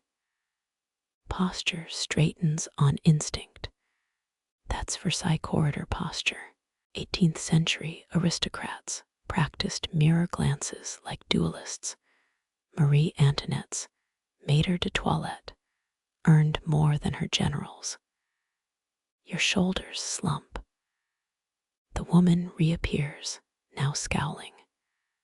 Not my fault corsets went extinct. Tap the glass. A cold vibration hums up your arm. Silver backings flaking mercury, poisoning the air. Tudor nobles died grooming before these death traps. Your thumbnail scratches the edge. A splinter bites. Blood smears the frame. The woman's laugh spills into the room, bright and crackling as a hearth. Hold your breath. The surface clears. A parlor materializes, candlelit, walls hung with twin mirrors. Your woman adjusts her doubles cap. Twins, no one real, one reflection. She curtsies to herself. A hidden door swings open behind the glass. Secret passages. Basic rich people crap. Historians still argue whether Habsburg spies used mirror rooms to eavesdrop, paranoia, or pragmatism. Your breath fogs the scene. The glass sweats. Drops slide down like phantom tears. Wipe them. Your sleeve comes away streaked with rouge. Press closer. The woman's reflection doesn't mimic her. It unpins her hair, unlaces her gown, steps free while she remains motionless. Your spine prickles. Venetian glassmakers once swore mirrors stole souls, charged extra to sanctify them post-sale. Thump the frame. The vision shudders. Now the reflection-faced woman writes at a desk diary. Ledger. Her quill digs deep. Ink blooms through the page, through the desk, through the mirror itself. A black stain spreads toward your fingertips. Yank back. Too late. The mark swims under your skin, a word in Prussian script. Schatten, shadow. The woman gestures to a wall of clocks. Each shows a different hour.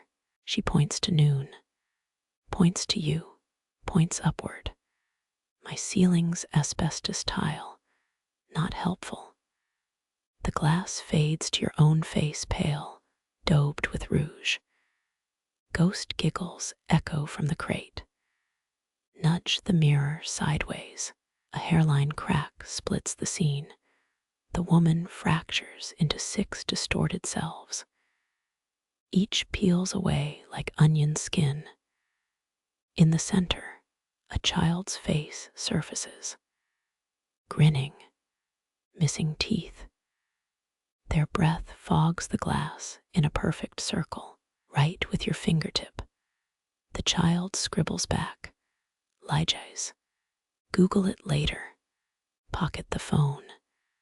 The mirror's surface hardens, frost patterns spreading. You exhale slowly. Fog forms a word, AUF, cryptic. Work with me here. The child's hand presses against the glass from within. Palm to palm. Cold seeps into your bones. Pull away. Your skin sticks, ripping free with a wet crackle. The reflection flickers. Now it's the shop's rear door ajar. Wind licks your neck. Behind you, the crate creaks. A second mirror leans there, smaller, hung with dried lavender. Unbreakable rule.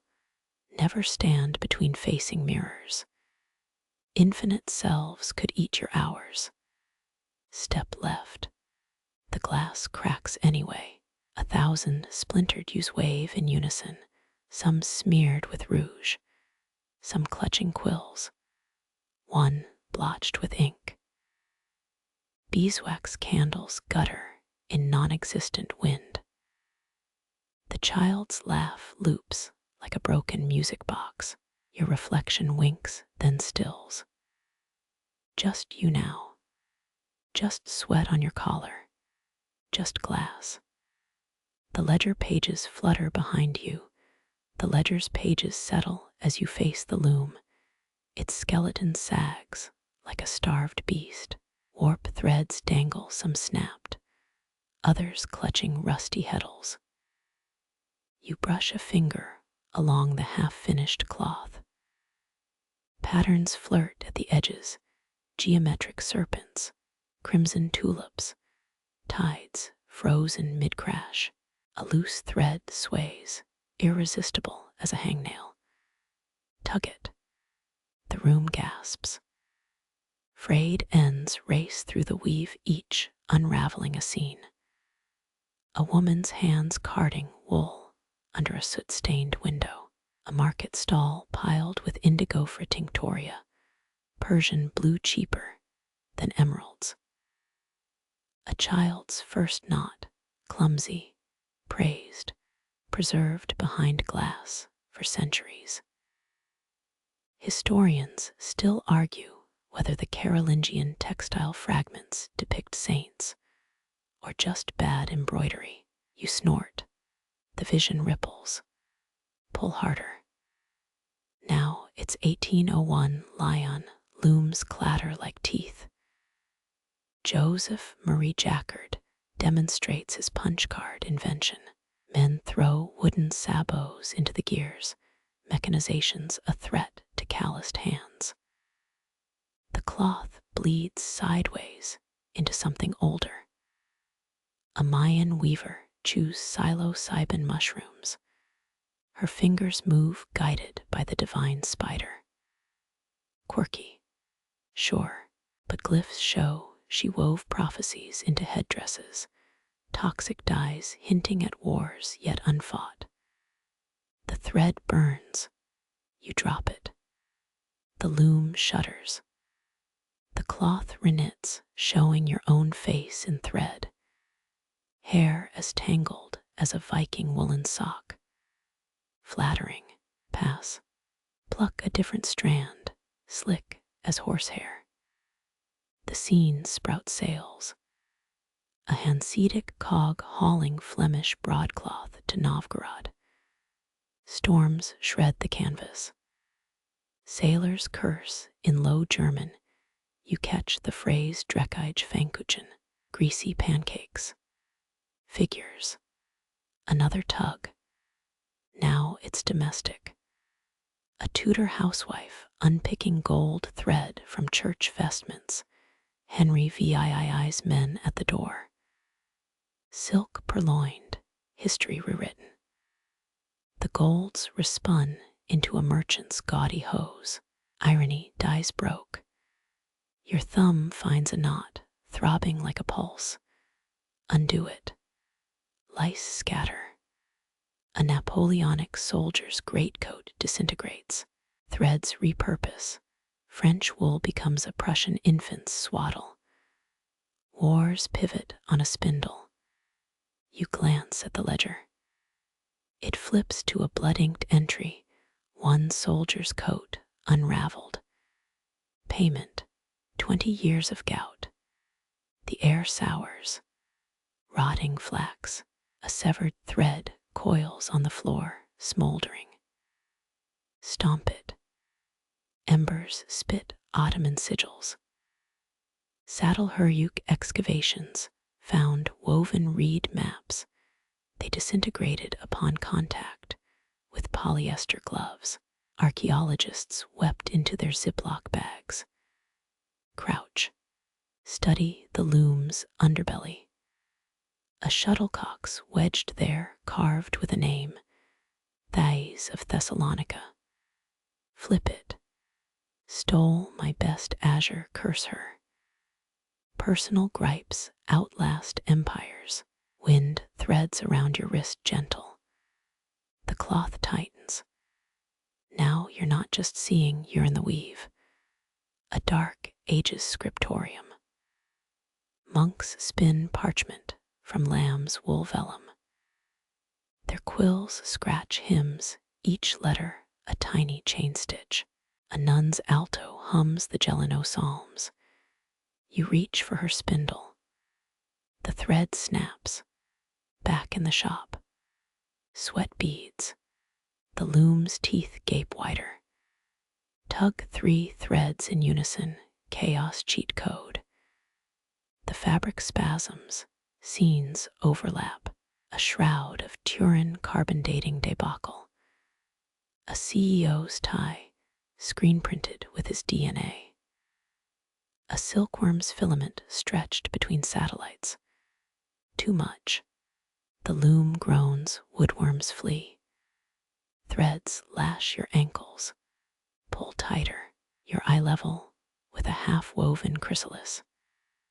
Something moves inside, knuckle against silk. Nope. Slice the threads with a ledger page. The chrysalis deflates, dust motes spell merci before scattering. The air stills, the loom's frame drips sap, fresh-cut pine. It's healing itself. Frayed ends reattach. Patterns reknit, a double-headed eagle, then orchids, then nothing. One thread remains glowing. Touch it. Constantinople, 1204. Crusaders sack the city. A weaver smuggles out Tyrian purple silk in his beard.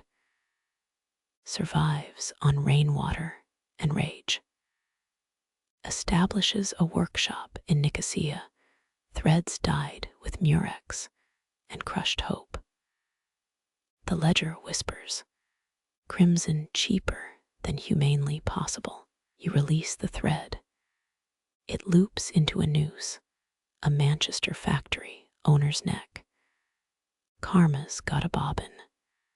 Footsteps creak overhead. The ledger snaps shut. The loom's skeleton shrivels dry as a hermit's cough. You pocket the shuttlecock thighs, curse now your problem. The final thread clings to your sleeve. It writes in dust. Dinner at 8. Bring wine. The cloth goes slack, just rags now. But the ground twitches. A single knot sprouts, green shoot through floorboards. Unspun wool. No, wheat, barley. A bristle of potential. Centuries of bread in a fistful of threads. The shop bell rings. You don't turn. Behind you, the loom's shadow stretches thin as a wearer's patience. The loom's shadow recoils, snake-like, as your boot grazes a clay urn. It cracks. Papery husks spill, seed pods rattle like a rattlesnake's warning. You kneel. One clings to your sleeve, split open. Inside, fig seeds older than the Magna Carta. Historians know Silk Road merchants wore hollowed-out corks filled with saplings, live plants smuggled past border checks. This one's been waiting since the siege of Baghdad. Peel another pod. Tiny grains tumble out teff, maybe, or panic grass. Rub one between thumb and forefinger. Your nail catches a glyph stamped by some long-dead tax collector. Quirky fact. Babylonian merchants pickled seeds in honey and bitumen. Survival strategy or ancient snack cravings, you decide. A third pod crumbles. Dust puffs up, smells like parched riverbeds. Chia seeds, perhaps. Your palm itches. Bet you'd sprout in a zombie apocalypse. The ledger rasp chuckles. Trade value, 23 goat cheeses. Payment pending. But the shop's floorboards reject them. Scatter a handful, they skitter like beads. Plant one in a crack. Press dirt over it. Wait. Nothing. Of course, the ledger warned about the soil here. It's amnesiac earth, no memory of rain or roots. One pod resists crumbling. You bite it, bad idea. Your teeth meet metal, a Roman sestertius wedged inside. Trajan's profile wears a cumin seed crown. Historians still argue whether spices traveled in coin shipments as ballast or bribes. The metal tingles, green verdigris or curse residue. A shadow stretches over the seeds. You glance up. The urn's ghost, a clay-smudged merchant, folds translucent arms. "Dinar for your thoughts," he murmurs. His breath smells of cardamom and oases. You toss him the coin. He bites it, vanishes. Typical. Split another pod. Midnight black seeds spill. Not plant matter. Insect eggs. Too glossy. Poppy heads from Assyrian pleasure gardens. You roll one. It hums. Byzantine hives once used mad honey from rhododendron-fed bees, hallucinations included. This feels riskier. The ledger hisses. Item 19C. Nightshade progeny. Harvested from Executioner's Hill, Krakow. You drop the seed. It hatches a tendril thin as a hangman's noose. Stomp it. The shop floor absorbs the juice, thirsty. Under a shattered urn, you find a walnut. Crack it. No nut meat, just a papyrus scrap. Coptic script crawls, date palm pits. Plant south-facing. Water with Nile silt or tears. You snort. The nearest Nile's a continent away. Still, you pocket 3 pits. Maybe the Thames will do, adds historical irony. The ledger's ink blurs, a droplet morphs into a tiny kraken. Itting screams. You blot it with the papyrus. Drama queen. Dust motes swirl, forming a title. Catherine the Great's potato campaign pamphlet, burned edition. She tried forcing Russian farmers to plant spuds. Peasants buried them as devil's apples. The ledger adds, see also, Irish Lamentations, 1847. Too soon, maybe. A jute sack leaks millet. You sift grains, find a cherry stone.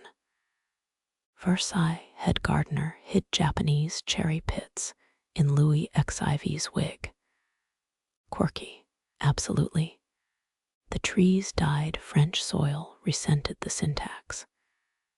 The merchant's ghost reappears, offers a pistachio. Mithridates VI's personal stash. Anti-poison properties. You decline. He shrugs. Eats it. His form flickers, translucent green. Tastes like spite and Cappadocia. Beneath a faded made in Armenia stamp, you uncover pine nuts. Phoenician ships ballasted with them, rats ate half, colonize the rest. You nibble one. Tastes like maritime copyright infringement. The ledger, pages flutter. Item 19F. Breadseed wheat from Saddle Huruk. Do not ingest. You pinch a grain. It pulses. Neolithic vibes. Plant it. The shop's floor groans. A shoot erupts yellow-green. Then withers. Ash whispers. Wrong epoch, friend. A quinine pod rolls into view. Cinchona bark funded half the Spanish conquest. Malaria meds buying muskets. You peel the pod. Bitter dust coats your throat.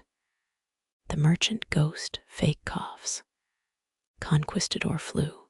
Now the seeds swarm rolling into letters. Go away. Rude. You sweep them aside. They morph into scarabs. Of course, ancient Egyptian bean beetles, temple offerings turned pests. Crush one. It's clay. The shop's trolling you. Beneath a rusted scale, you find maize kernels. Pre-Columbian trade routes carried them to Indonesia before Columbus.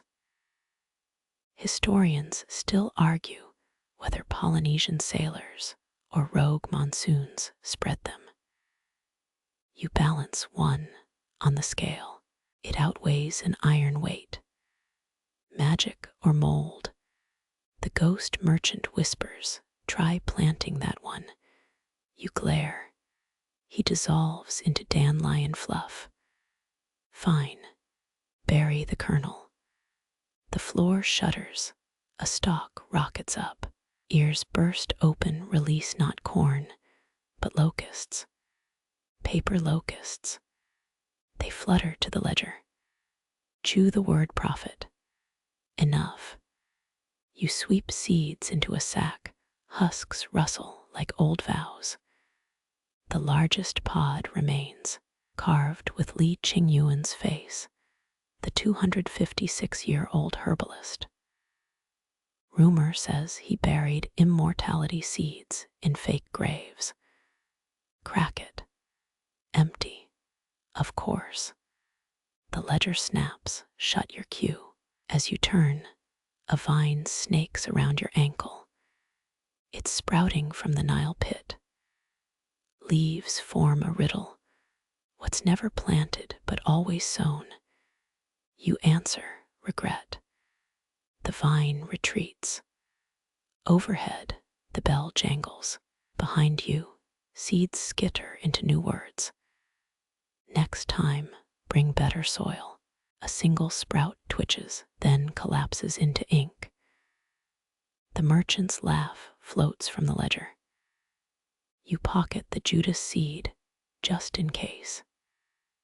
The vinegar smell hits first, sweet-rotten, like a fruit basket left in a hearse.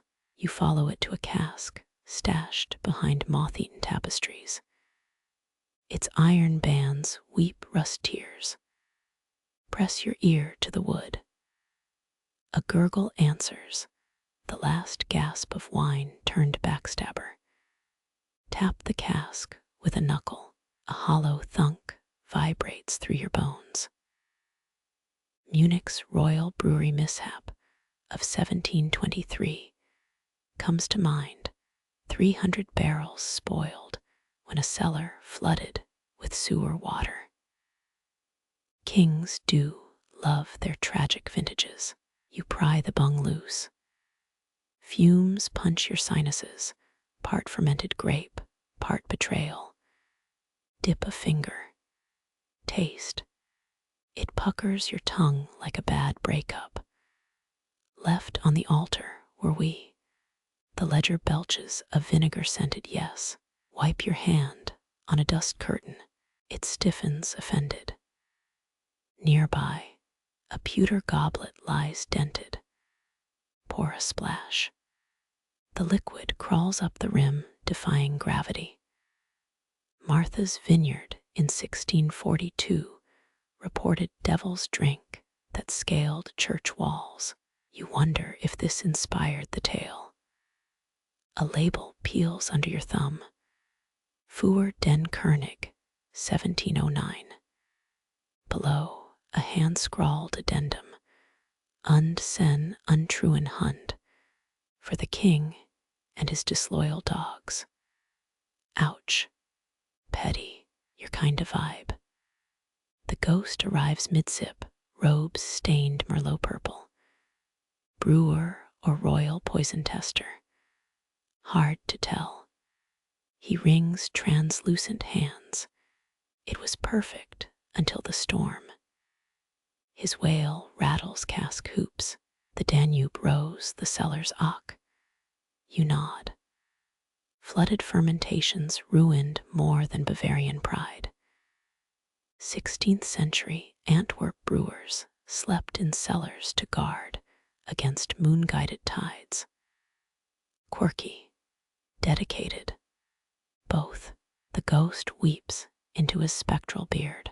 It drips virtual tears that sizzle on the floor. Scrape the cask's interior. Your nail collects a black residue coal. No, burnt oak. Louis XIV's vintner's charred barrels to mask ship bilge flavors. Classy. You flick the gunk. It sticks to a taxidermied raven.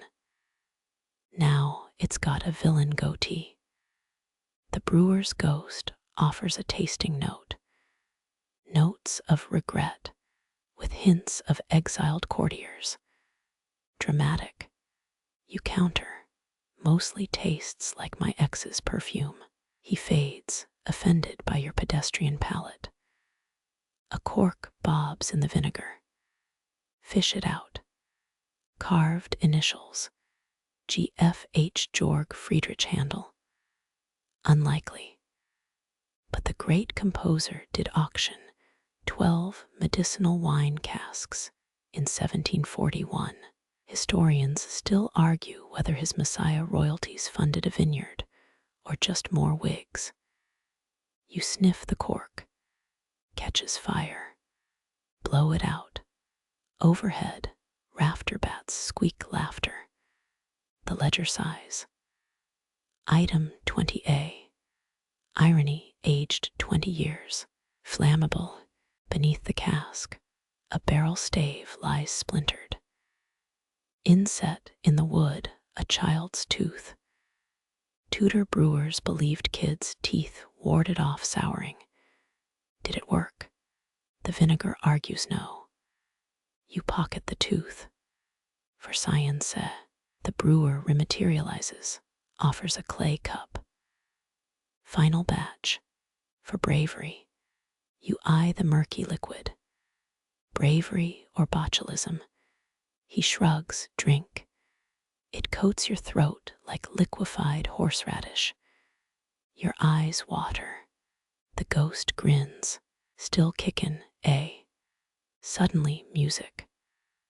A lullaby hummed through the cask's planks. Press closer.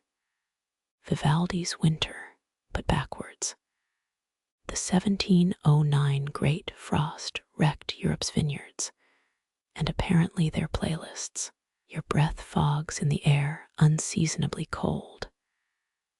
A rat skeleton skitters past, holding a grape stem like a scepter.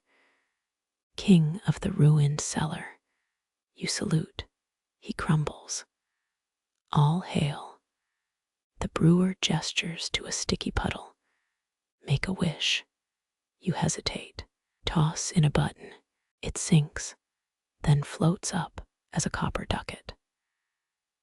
Vienna's 1678 vinegar alchemy scam comes to mind. 2 nobles jailed for selling transmutation casks. The ghost grows 2 extra arms, stirring imaginary wort. We added honey, juniper, even eel skins. Wait, eel. 7th century monks used lamprey mucus to clear cloudy brews. Adds texture. You gag politely. A vine plunges into the cask, retreats, dripping. The Judas seeds handiwork. The liquid darkens to blood black. Drink now. Pass. The brewer tries it. His ghostly beard curls.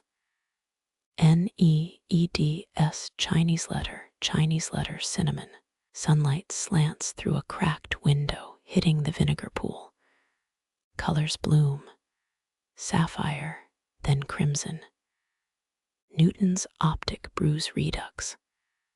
A prism splits regret into rainbows. The ledger flaps impatiently. You cork the cask. Too late, the smell's in your clothes now. Ode to failed ambition. As you turn to leave, the vinegar pool ripples. Reflections shift, a king's face, bloated and furious. He mouths, Zollensei. Pay up. You toss the ducat in. His image explodes into vinegar flies. The brewer whispers, "Next time, bring storm insurance." A rotten grape hits your shoulder. Fair outside, thunder growls. The shop's sign creaks or laughs. Hard to tell. You exit, breath still tart with centuries-old resentment. The next patron's already knocking, their shadow reeks of ungrafted apple saplings. Your problem now.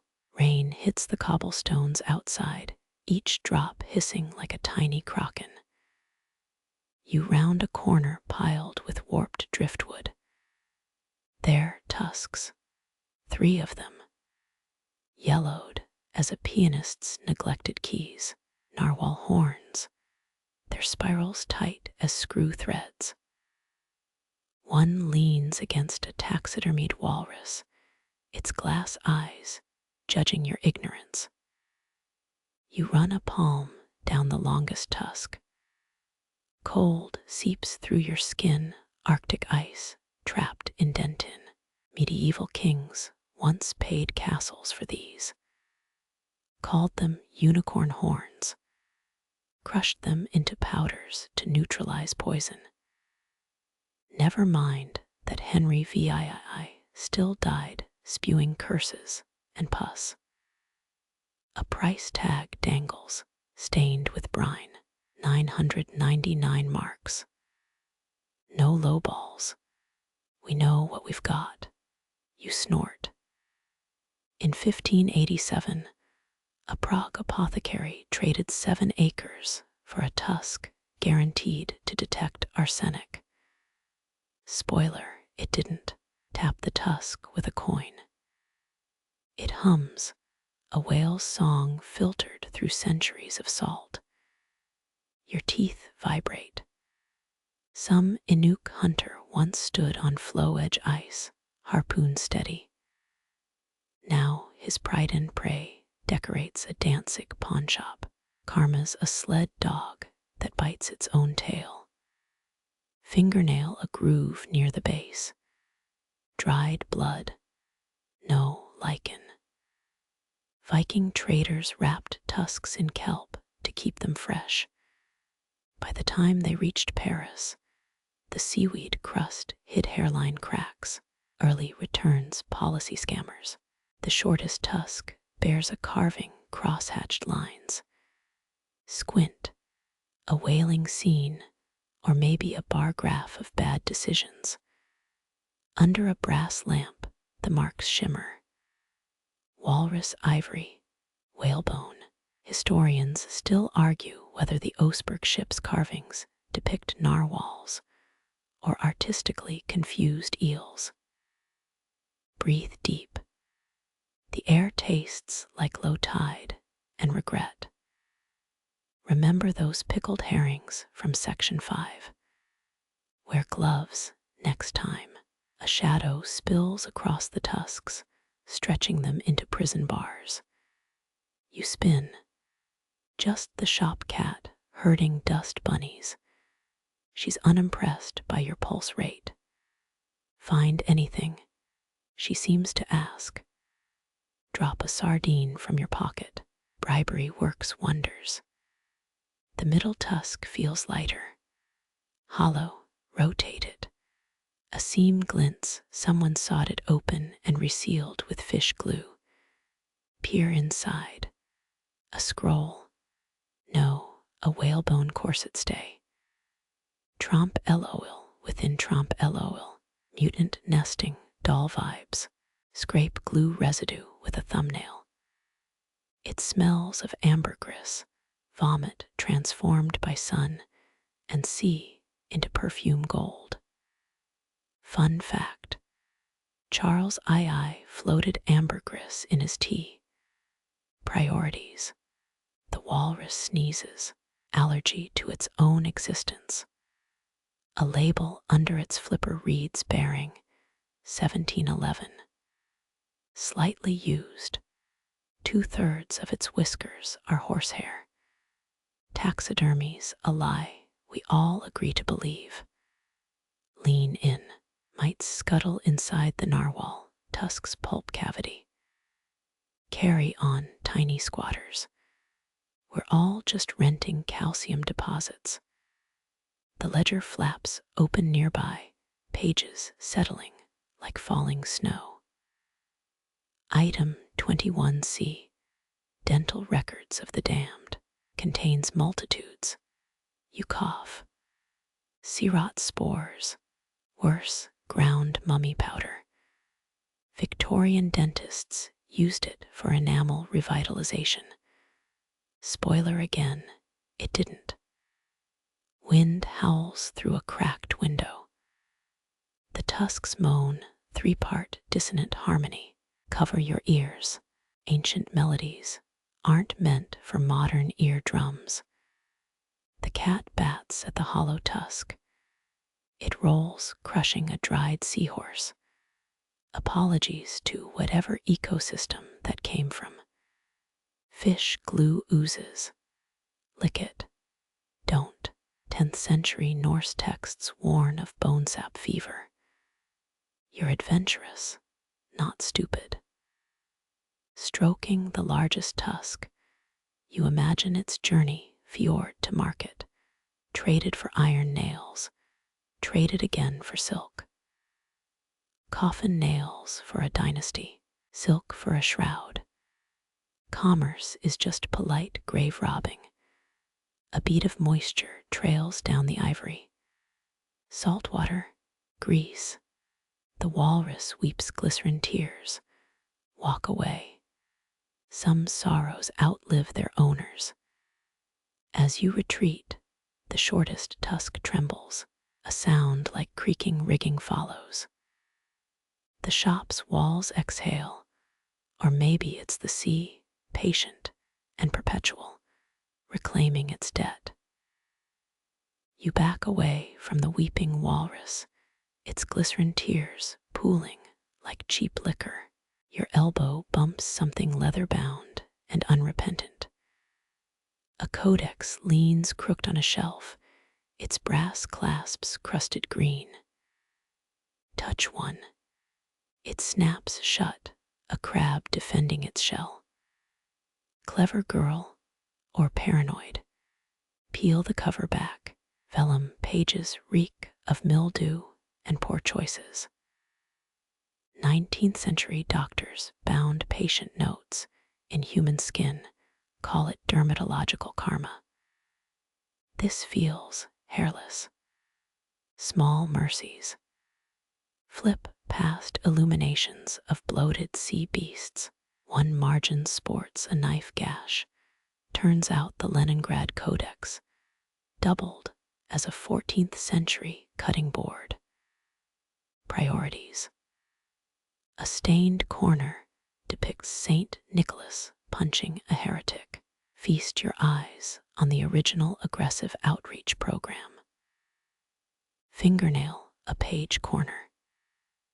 Teeth marks indent the margin, jagged, deliberate. Historians still argue whether medieval scribes gnawed parchment to relieve stress or just really hated allegory. Your thumb slips, a paper cut blooms. The droplet beads read on Latin script. Memento mori, but make it self-referential. The next chapter's header glimmers, real gold leaf. Your breath fogs it. Now you've smudged a 600-year-old. Q, congrats, vandal. Squint at the text. It's either a hymn to Saint Drogo, patron of unattractive people, or a recipe for fermented eel. Gothic scripts a Rorschach test with a superiority complex. A pressed flower crumbles from the spine petals, desiccated to confetti. Someone's forgotten bookmark. Or a romantic gesture that outlasted both the giver and recipient. Love's just organized decomposition with better PR. The codex groans when tilted, glue surrendering to gravity. A folded map slips free. Unfurl it. Danzig's harbor circa 1627, ink smeared where the cartographers spilled ale. They labeled the Vistula River, that wiggly, wet bastard. Academic rigor, thy name is drunkenness. Blow dust off the margins. Mites cascade like paratroopers. Medieval self-defense mechanism, allergy warfare. You sneeze. The book slaps shut, clasps missing your fingers by a breath. It's got attitude. You respect that. Slice of parchment protrudes like a tongue. Tug it. A sketch tumbles out, a monk riding a walrus. Caption: Brother Egbert's excellent adventure. Scrawled below, the abbot says this isn't devotional. Pish, light glints off something wedged near the binding. Tweezers. No, a fishhook. Bait still attached, centuries-old mackerel skin. Some scribe really committed to the fishing for knowledge metaphor. The codex slams itself shut, spitting a puff of document lice into your face. They scatter like cowardly commas. You wipe your cheek. Note to self: Danzig gift shops need better return policies. A faint growl vibrates the desk. The book, your stomach, both demand sacrifices. Slide the codex back between an astrolabe and a dyspeptic-looking urn. It sulks. Good. If it starts quochiming you in dead languages, you're out. The shop's bell jingles as you retreat. Some books prefer their secrets fossilized and their readers tenderized. Your boot heels click across warped floorboards, each step releasing trapped sea salt from the planks. The air tastes like a kelp bouillon cube dissolved in regret. Ropes drape from the rafters, salt stiff and barnacled, their fibers fused into nautical dreadlocks. Touch one. It rasps against your palm, sandpaper with commitment issues. Barnacles crunch under your thumbnail. 17th century sailors called them sea lentils, meal of last resort when rations ran low. You flick a crustacean husk into the abyss between two crates. Missed your shot at gritty protein champ. A coil of hemp rests on a barrel knots preserved like fossils. This isn't rope. It's resignation spun into cordage. The carrack bend near the end. Textbook. Danzig's shipwrights pioneered that knot for Baltic trade ships, secure enough to hold a grudge. You pick at a frayed strand. Hemorrhoid-inducing labor, every inch hand-twisted by dockworkers paid in watered beer. Historians still argue whether those knots secured cargo, or sailors' sanity during endless leagues of gray waves. Both, probably. Misery loves redundancies. Sunlight slants through a salt-crusted window. Dust motes swarm like midges above a barrel of Stockholm tar. That reek, pine sap boiled into nautical epoxy, clings to your sinuses. Congratulate yourself on discovering the OG Axe body spray. One rope dangles lower. Its end splays into fibers, sea-whipped and sun-bleached. You twist a strand between your fingers, textures halfway between twine and beef jerky. Mapmakers once sealed chart cases with this stuff. Waterproofing, sure, but good luck opening it without a cutlass. A barnacle shell pricks your thumb. You suck the blood away, taste salt and irony. Dutch sailors believed crustaceans on ropes meant Poseidon was pissed. Offerings required: tobacco tossed overboard, or your best hat. Your baseball cap's too new to sacrifice. The sea god gets sipped today. Trace a finger along the rope's curve. It hums. Not metaphorically, actual vibration thrums through the fibers. Singing, rigging, Baltic mariners called it. Wind-stressed ropes harmonizing like a drunk church choir. Quirk of physics, or proof, the ship's ghost still croons shanties. Knots defy unraveling. You chip at a loop with a pocket knife. 17 minutes later, the blade's dull and your ego's duller. 18th century riggers soaked ropes in horse urine to keep them pliable. Should have brought a flask of Bud Light, modern equivalent. A label dangles, faded Gothic script. SSV Marija, last mooring line. The Marija sank in 1683 off Gotland, but her ropes outlived her hull by 3 centuries. Collectors pay triple for drowned hemp. This one's priced at $18. You could haggle, but the ledger says the shop haggles back. The rope's core oozes black tar. Touch it, stickiness lingers like bad decisions. Tarred hemp fueled empires and dermatitis outbreaks. Pray the shop's sink has industrial soap. Wind rattles the window. The ropes sway creaking like a gallows entourage. That's your cue. Step back. The Marija's line swings past, missing your nose by a hair. Baltic hemp's playful today. Pause. Listen. Faint bells toll, or is it rigging chimes? Danzig's scent. Mary's church still rings its 15th century tower bells. Their sound carries over the rooftops. Or maybe the ropes just miss their masts. You decide which delusion comforts. Barnacles crunch underfoot as you retreat. Each pop echoes like a tiny shipwreck.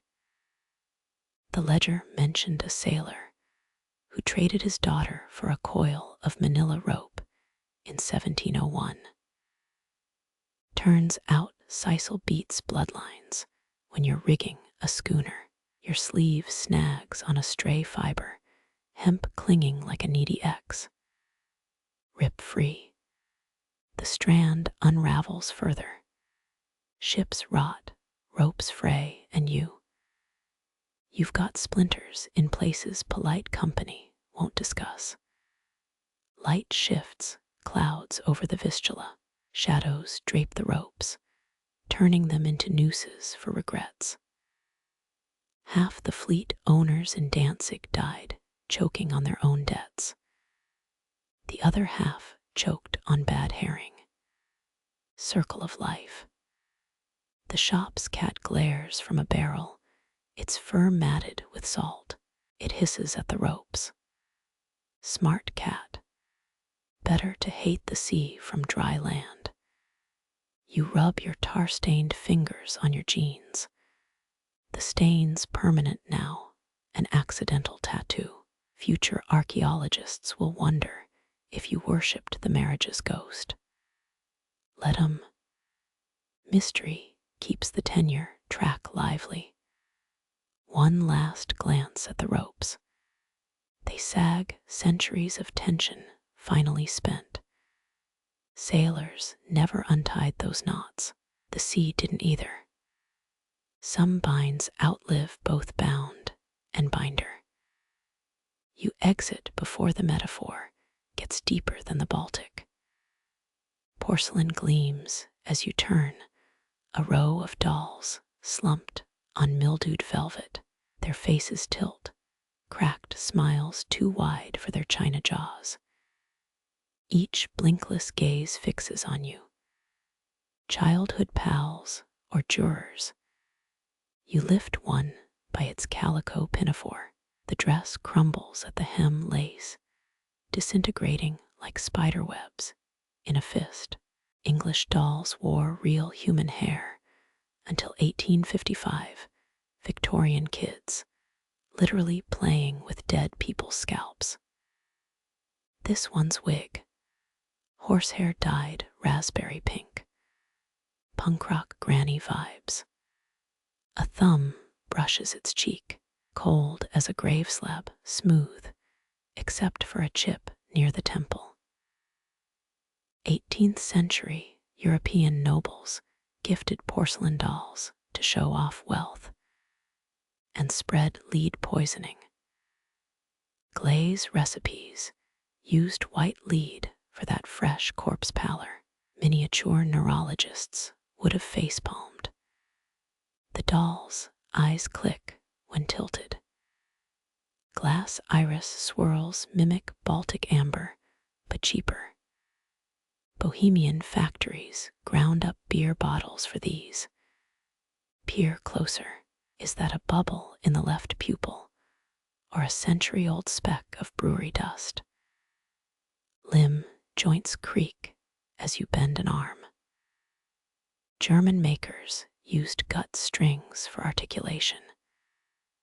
Mice chewed through most, leaving limbs dangling like hanged men. This one's intact, guts preserved by. Don't think about it. You sniff the doll's neck, scent of mothballs and shame.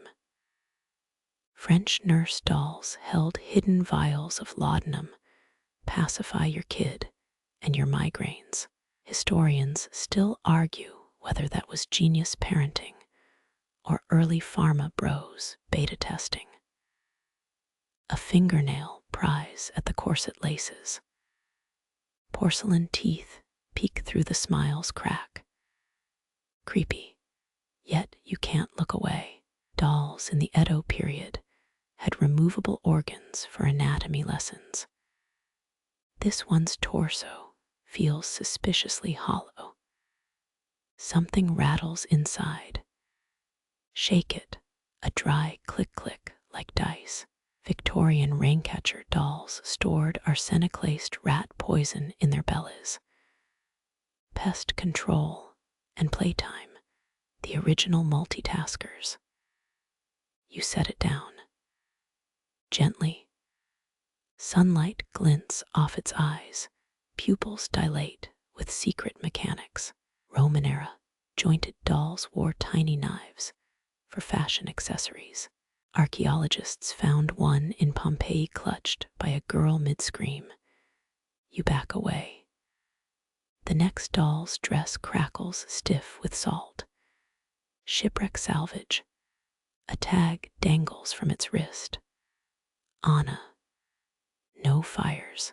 Baltic widows gave dolls to wives of whalers, charms against house fires. Success rate dubious. Gdansk burned twice anyway.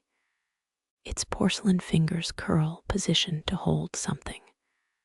A sachet, a coin, a suicide note.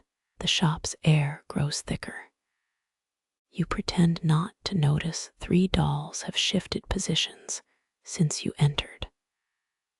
A cuckoo clock chimes. The dolls ignore it, their focus absolute. You wonder if they'd like your Insta feed, probably judge your brunch pics. Check the soles of their boots.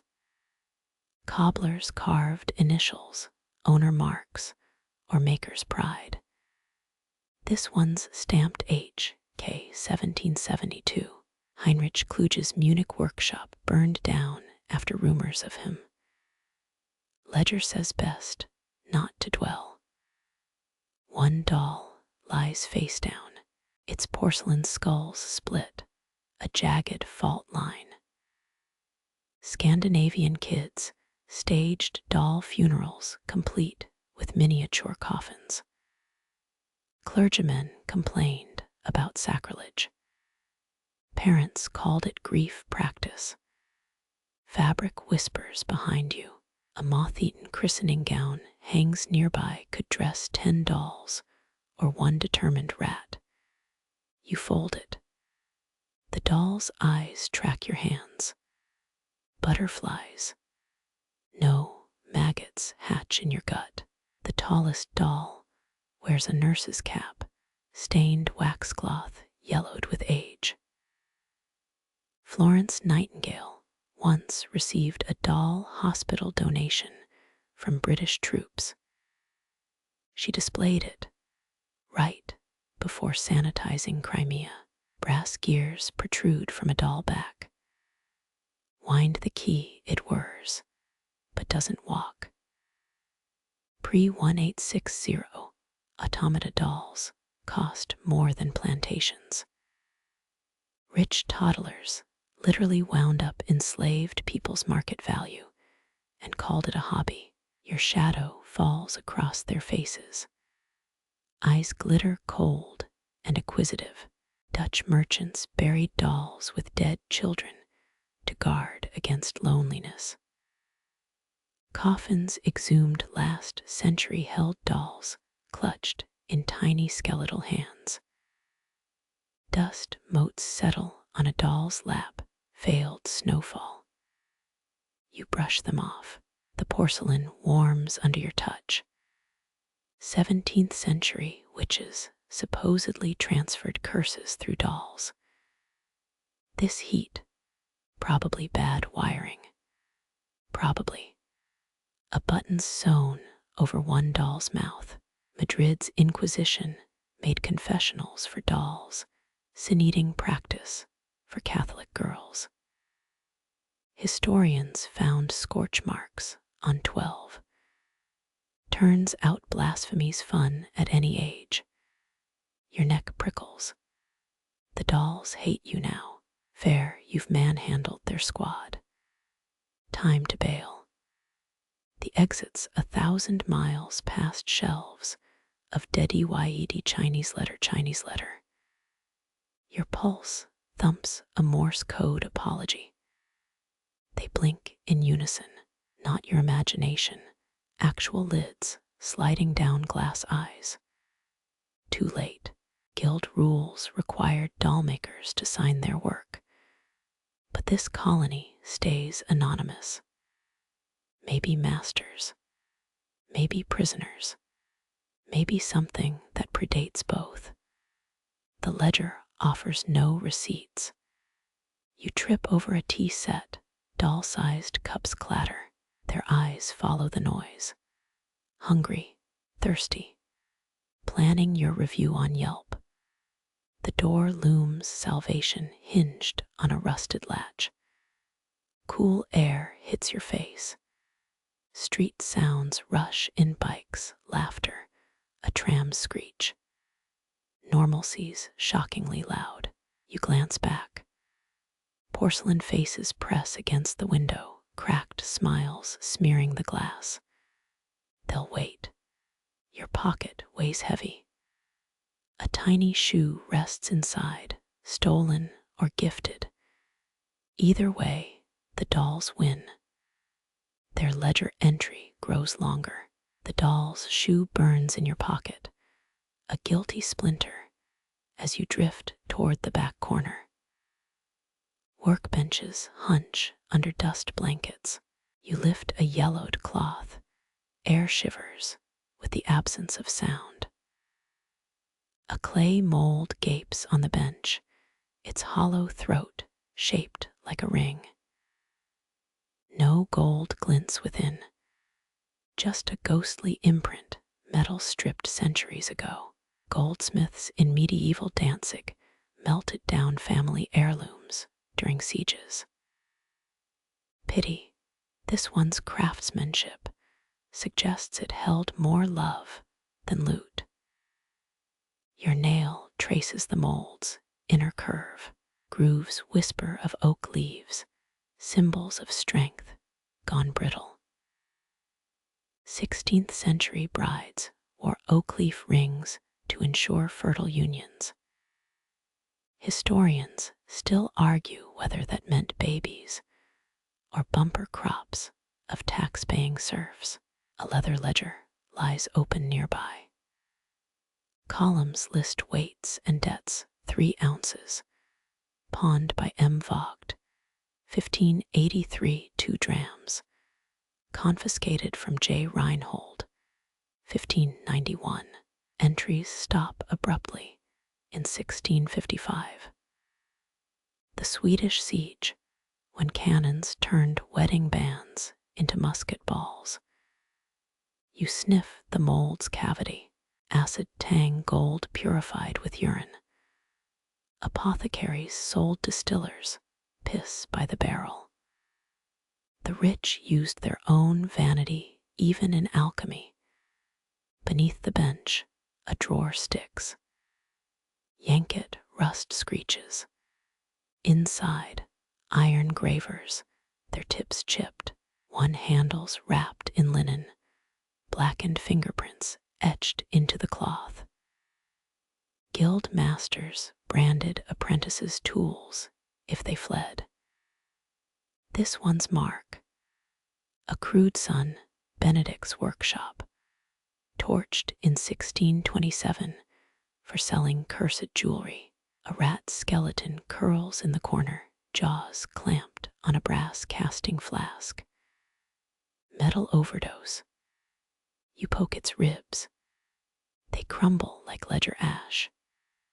Your thumb finds a depression in the bench's edge, worn smooth by generations of fists. Goldsmiths tested ring sizes here. A nail juts up, rusted, but sharp. You press your fingertip to it. Blood beads.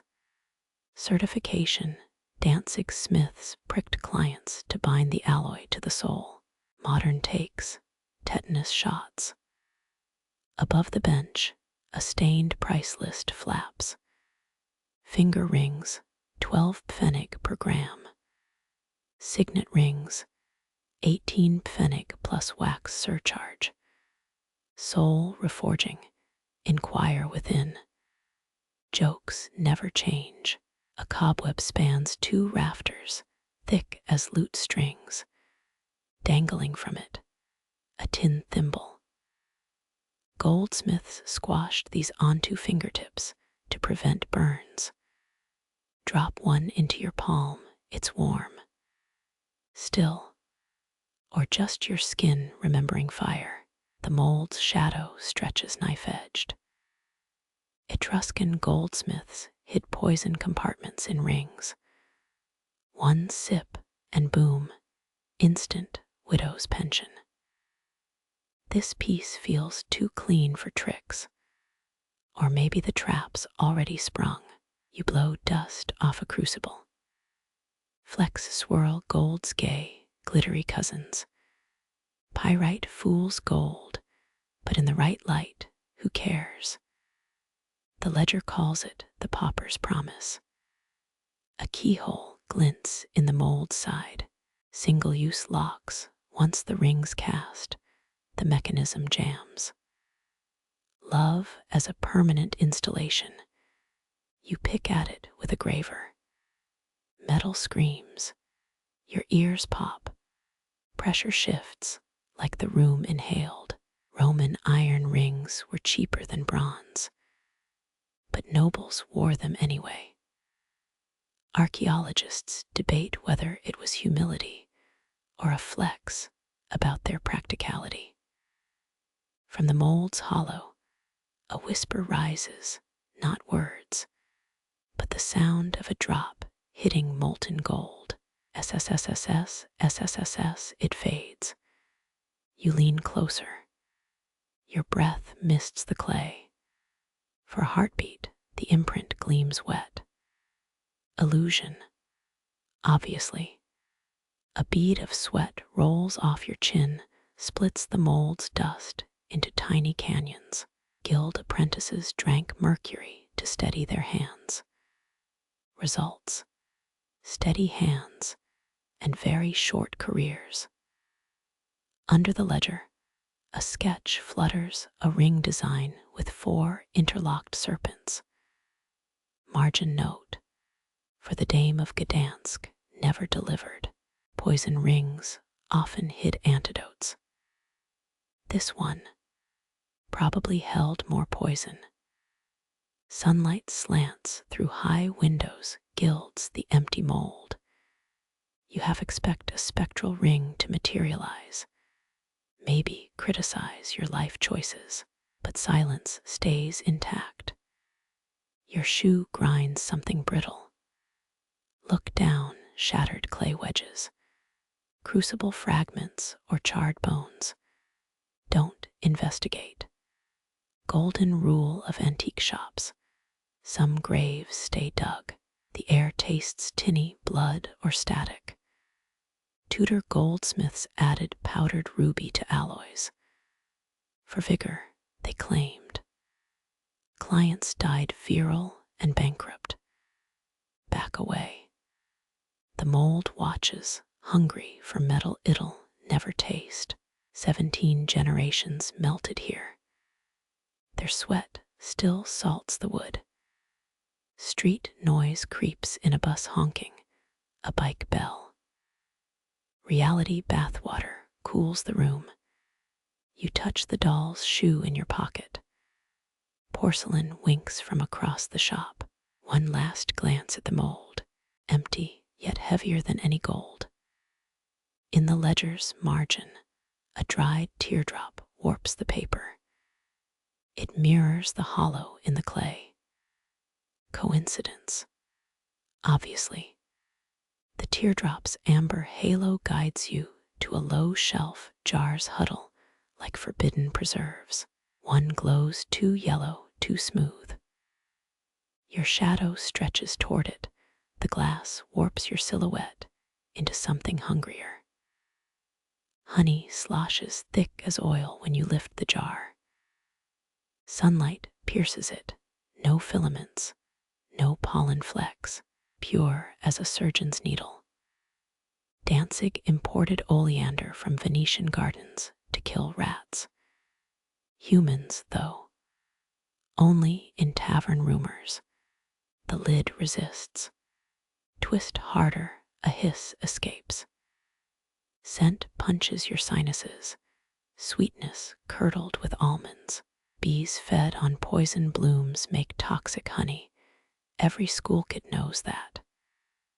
But this viscosity, unnatural. It clings to the spoon like liquid amber. A label peels under your thumb. Not for tea, underlined thrice. Ottoman sips used it to remove troublesome viziers. Historians still argue whether the victims died from the honey or the betrayal's aftertaste. Your sleeve brushes the jar. A droplet clings to the wool. It darkens the fabric, spreading slow as a bloodstain. Guild beekeepers wore black mourning for colonies lost to their own hives. Downstairs, the shop door creaks. Wind, you freeze. Honey drips onto the ledger. The stain blooms a map of Crete or a Rorschach test. Either way, bad sign. The ledger's entry chokes you. Jar 45, oleander blend, confiscated from guild apprentice El Haz, 1611, condemned by council for unsanctioned sweetness. Fancy talk for murder charges.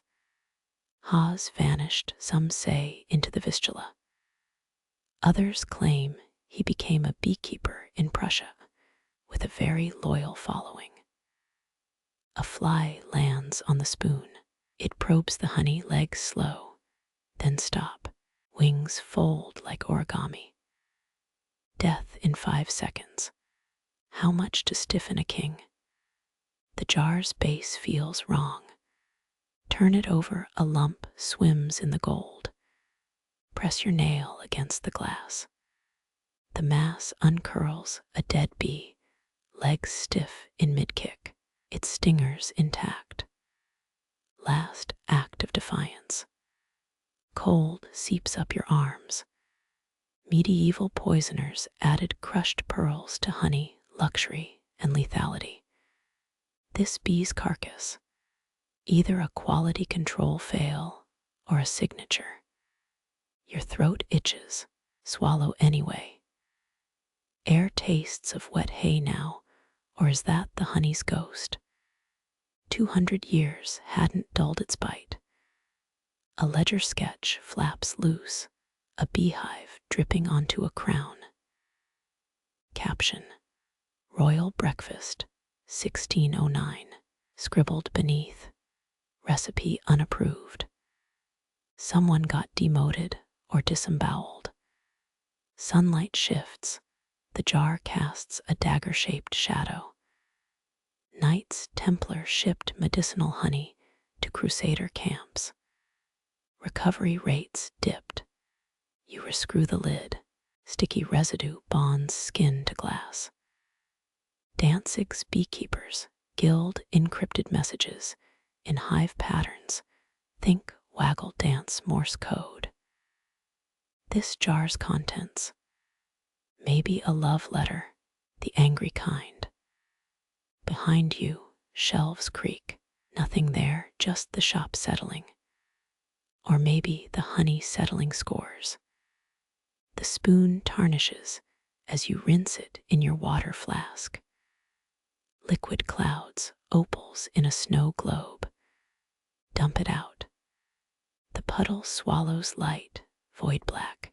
Your palm sweats around the jar. In Weimar, Germany, housewives stirred oleander honey into husbands' schnapps. Widow rates spiked, but so did inheritances. Replace the jar. It clicks too loud. L. Haas smiles from the ledger's margin. At least you think it's him. The sketches crude, all teeth and sunken eyes. A drop glistens on the shelf.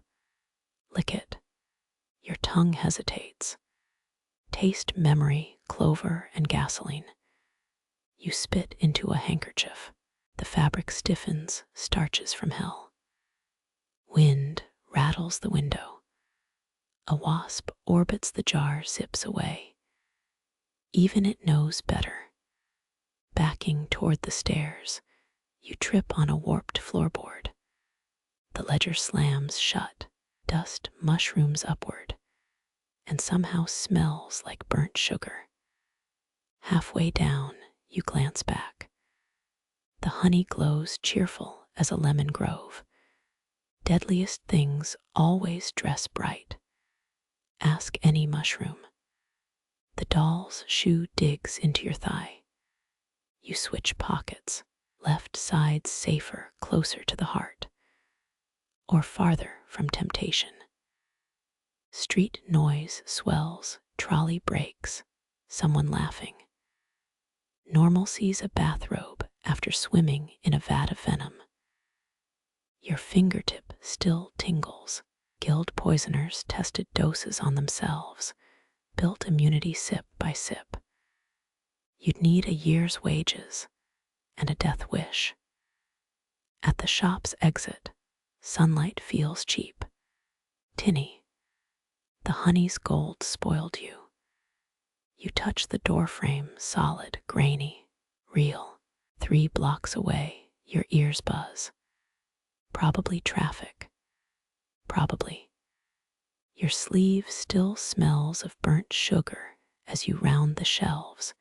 Paper rustles like dry skin. Crushed against a timber beam, a stack of lanterns. Their bamboo ribs poke through torn shades. One crumbles at your touch, ash drifts upward.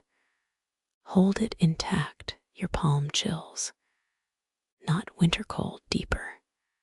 Like holding moonlight. Edo festivals hung these along Nakamai Street, thousands glowing with painted cranes. These never burned. The paper's too crisp, too clean. A shade unfurls, holes pierce the design. Rotate it, a constellation emerges. Or a coded map. Fugitives used lantern signals during Japan's Edo period. One flicker meant guards, two meant boat waiting. But this pattern, 3 clusters, then 5. Historians still argue whether it spelled escape or ambush. The chill climbs your wrist. Roman generals wrote battle plans on lantern vellum, lit them as fiery dispatches. Receiving troops got scorched secrets. Clever, until rain hit. Your breath fogs the paper. Shapes writhe, a hair darting through flames. Or just mildew, a tag dangles. T. Zelazny, 1938. Unsafe for ignition. Zelazny's Prague shop sold theatrical props. Wink wink. Gestapo raided it weekly. Never found the resistance blueprints hidden in lantern wax. A splinter jabs your thumb. Bamboo edges fray like split fingernails. 19th century sailors swore blindfolded lantern bearers could navigate storms by heat alone. Modern tests showed 3% accuracy and 4 singed eyebrows. Tilt the lantern, dust cascades. It glints mica. No salt. Smugglers stuffed contraband jewels into lantern frames during Burma's colonial unrest. Customs agents checked for opium, missed the shine. The chill spreads to your elbow now. Medieval monks stored uncorrupted saints' breath in sealed lanterns, traded as miracle cures. Buyers reported visions or violent hiccups. You rotate the shade, a hidden flap creaks. Inside, a pressed magnolia petal. Brown at the edges, love token, spy cipher. 20 years from now, some academic will thesis bait over this. Footsteps shuffle above. Pigeons.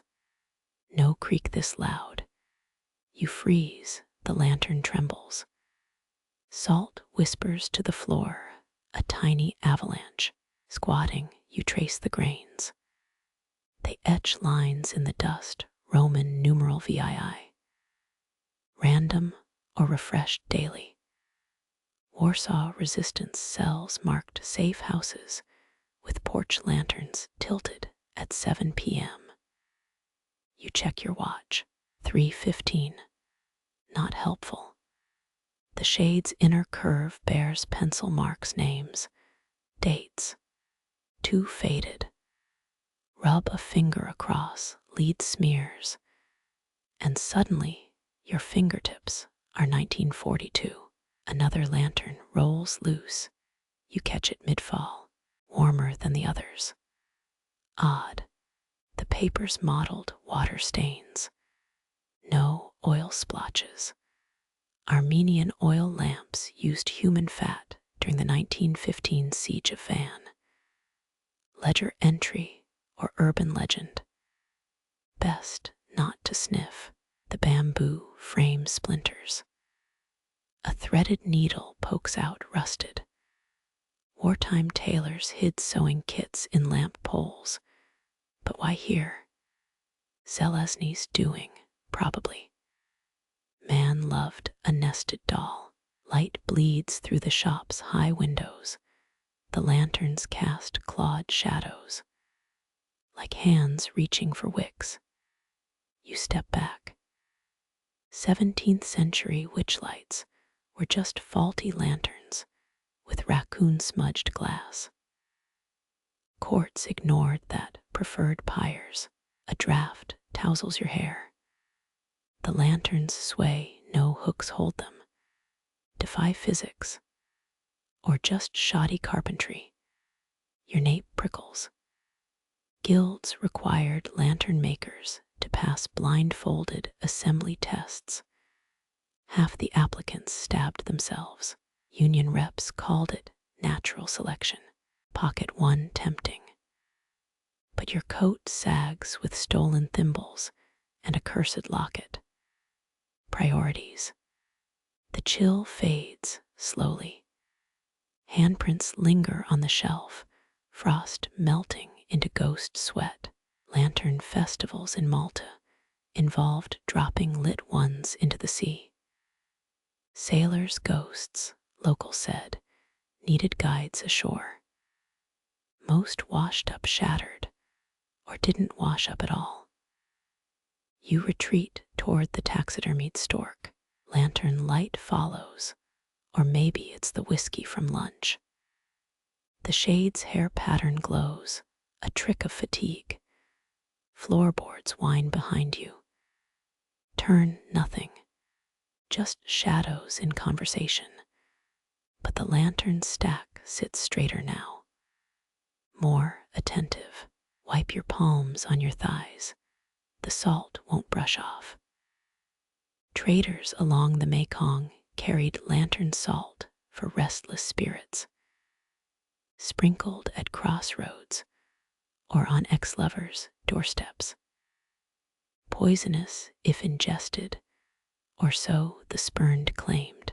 Your teeth chatter, not cold vibration. The shop's walls hum with street traffic, or maybe the lantern's thrum, a frequency felt in molars.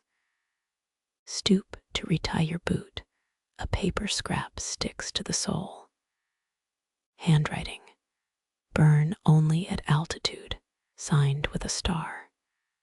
Zelazny's mark, or a child's doodle. Standing strains your knees. 3 days in this shop, your skeleton's 80% dust and bad choices. The lanterns blur, you blink.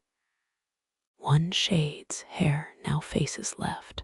You swear it faced right before. Rubbing your eyes helps sort of. Your phone's dead, but the wall clock says 11:17 a.m. Feels like midnight. Stare at the lanterns too long, and time forgets itself.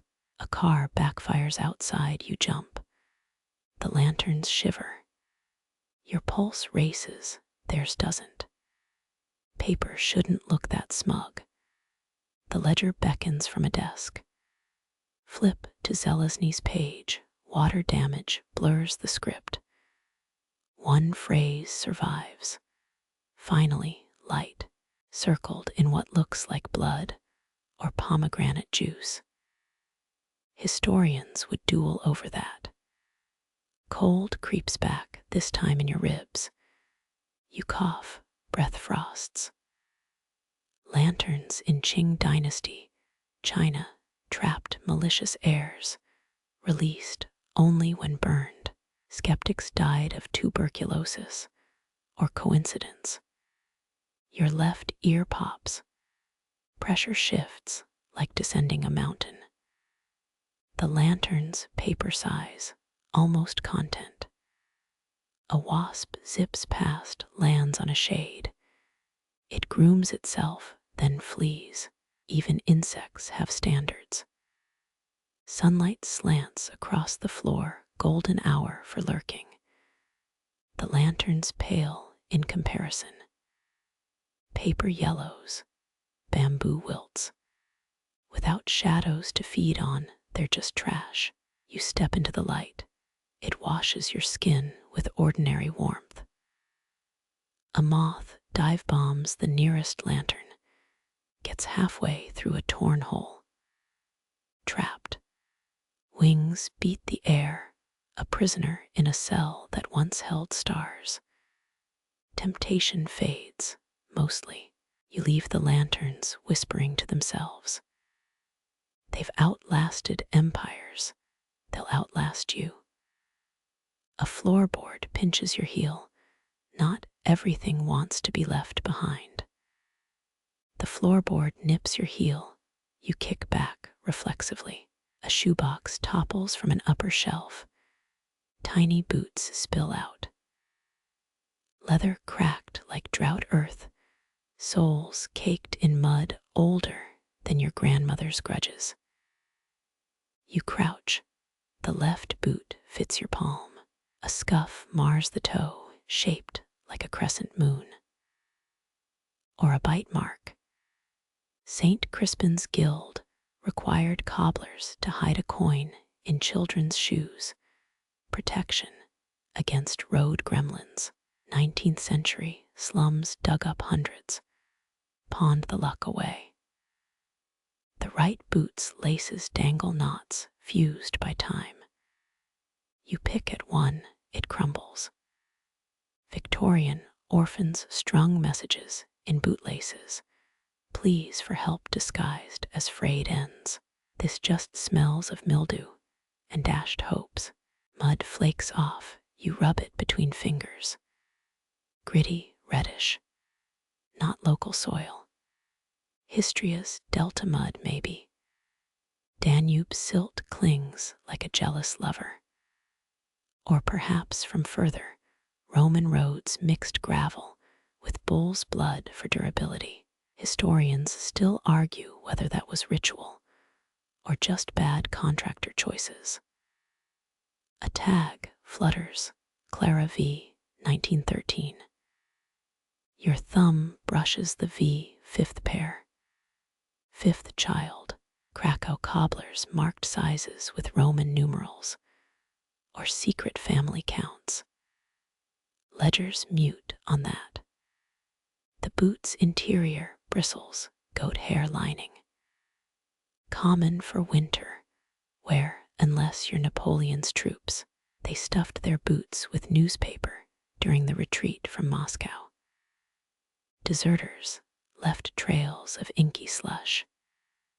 You tilt the sole, a rusted hobnail winks. Midwives in rural Prussia nailed old boot soles to cradles, so the child walks before it crawls. It worked, assuming the kid survived tetanus. Something clinks inside. Shake it, a marble rolls out. Swirled blue and white, like a miniaturized storm.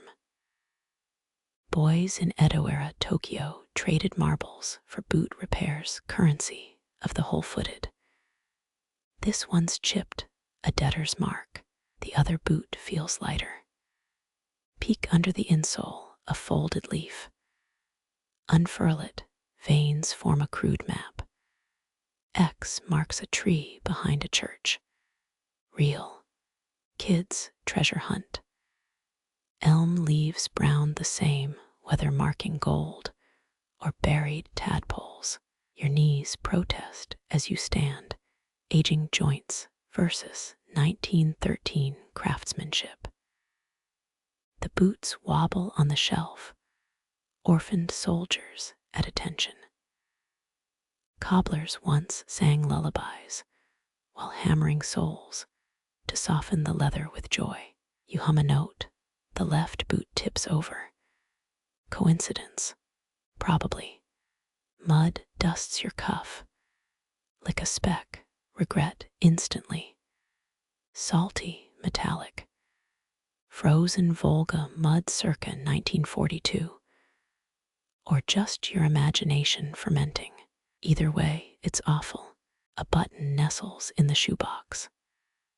Porcelain painted with a starling. Victorian ladies sewed buttons into boys' boots so their path home chirps. Cute until you're hunted by sparrows. The box's lid bears charcoal scribbles, stick figures holding hands. One has giant boots, a child's drawing or a cobbler's manifesto. Outside, a bus wheezes, the boots shiver. Not literally, just shadows jittering. In Marseille, hanged smugglers' boots would dance on the gallows, wind whistling through the eyelets. Sailors bought them as good luck charms, because nothing says safe voyage like dead men's footwear. Buzzing, your neck twitches. A fly circles the left boot, lands on the toe, preening its wings. Even vermin respect history. You pocket the marble, one tiny theft among thousands here. The boots don't mind, they've seen worse. A cobbler's ledger in Bruges listed repairs for Lady Van Eyck 37 times. Turns out, she was burying them in her rival's garden to curse his roses. Dust, motes swirl, sunlight slices through the shop's gloom. The boots glow for a moment, golden. Memory of polish, hallucination. The 1914 Belgrade shoe shine rebellion began with a street urchin overbuffing an officer's boots. True story.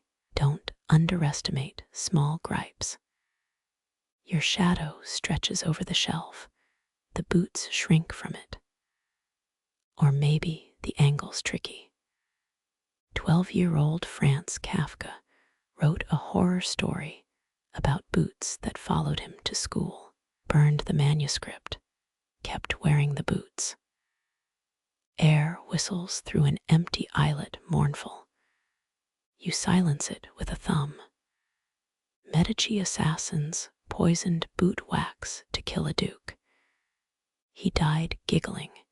His last words were tickle tickle. Footsteps echo upstairs, heavy, slow. The boots tremble. Or maybe that's your pulse.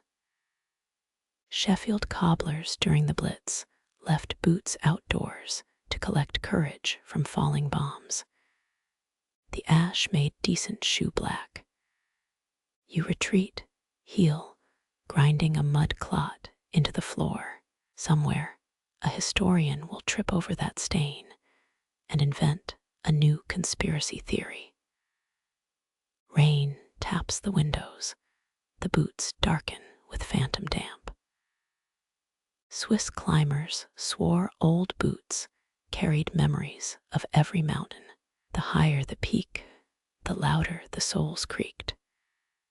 That marble weighs your pocket like a cannonball. Small burdens, smallest regrets. You glance back, one boot faces the wall now.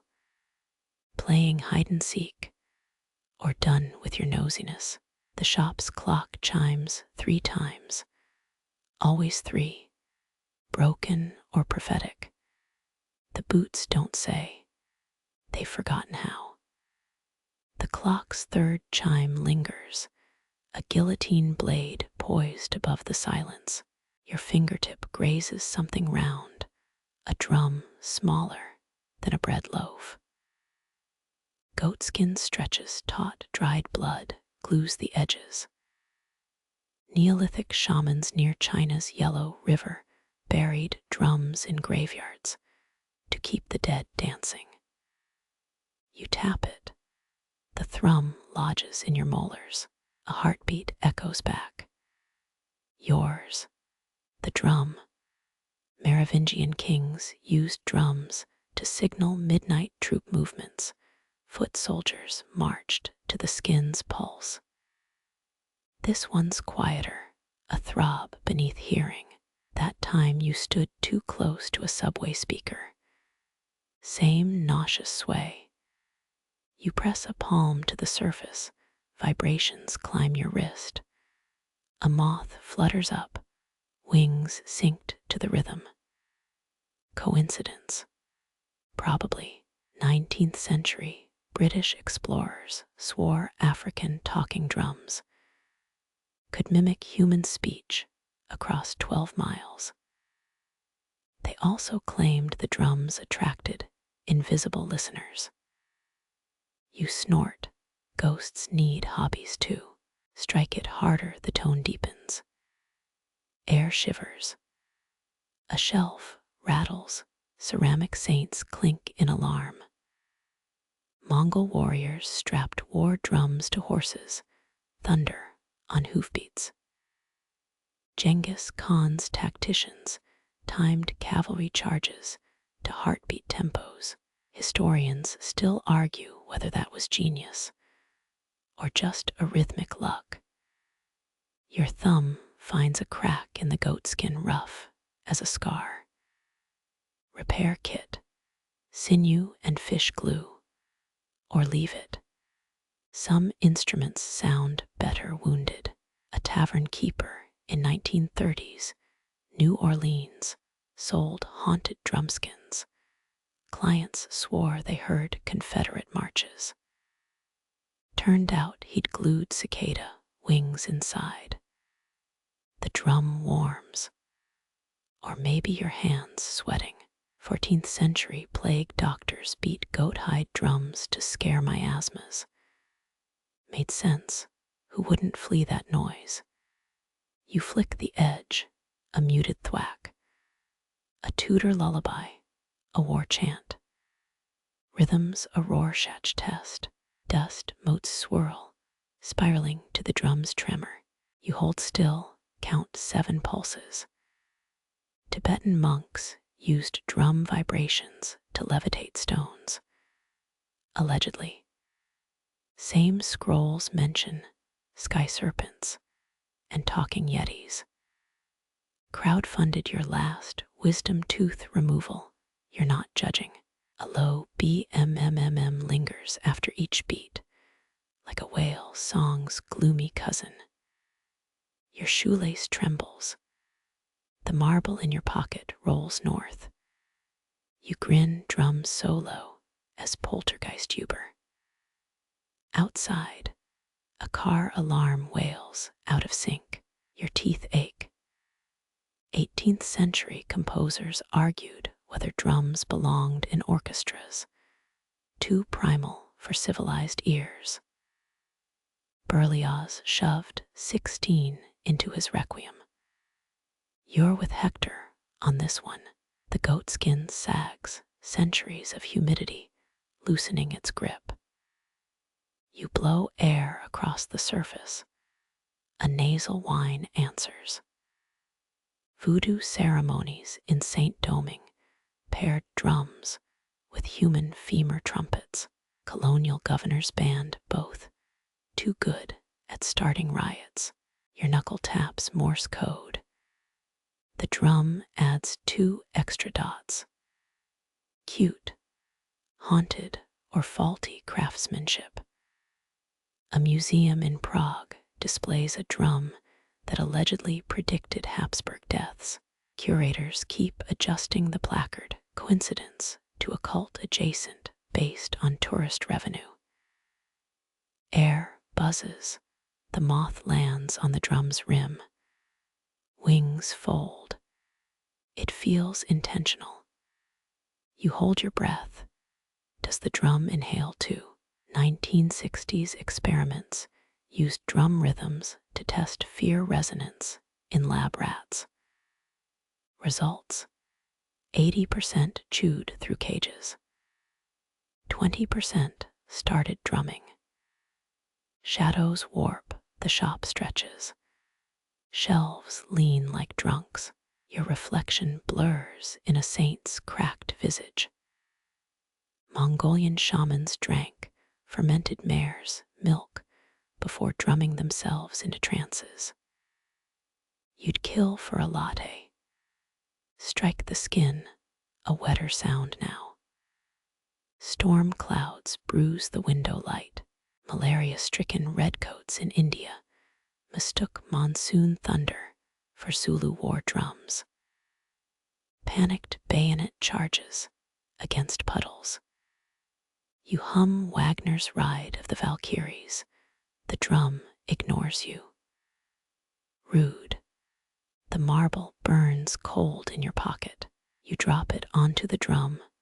It wobbles clockwise. A Seicento scientist claimed spinning objects could speak to the Earth's magnetic whispers. The Vatican made him recant, but kept his drum collection. One final tap, the goatskin splits. Silence slams down.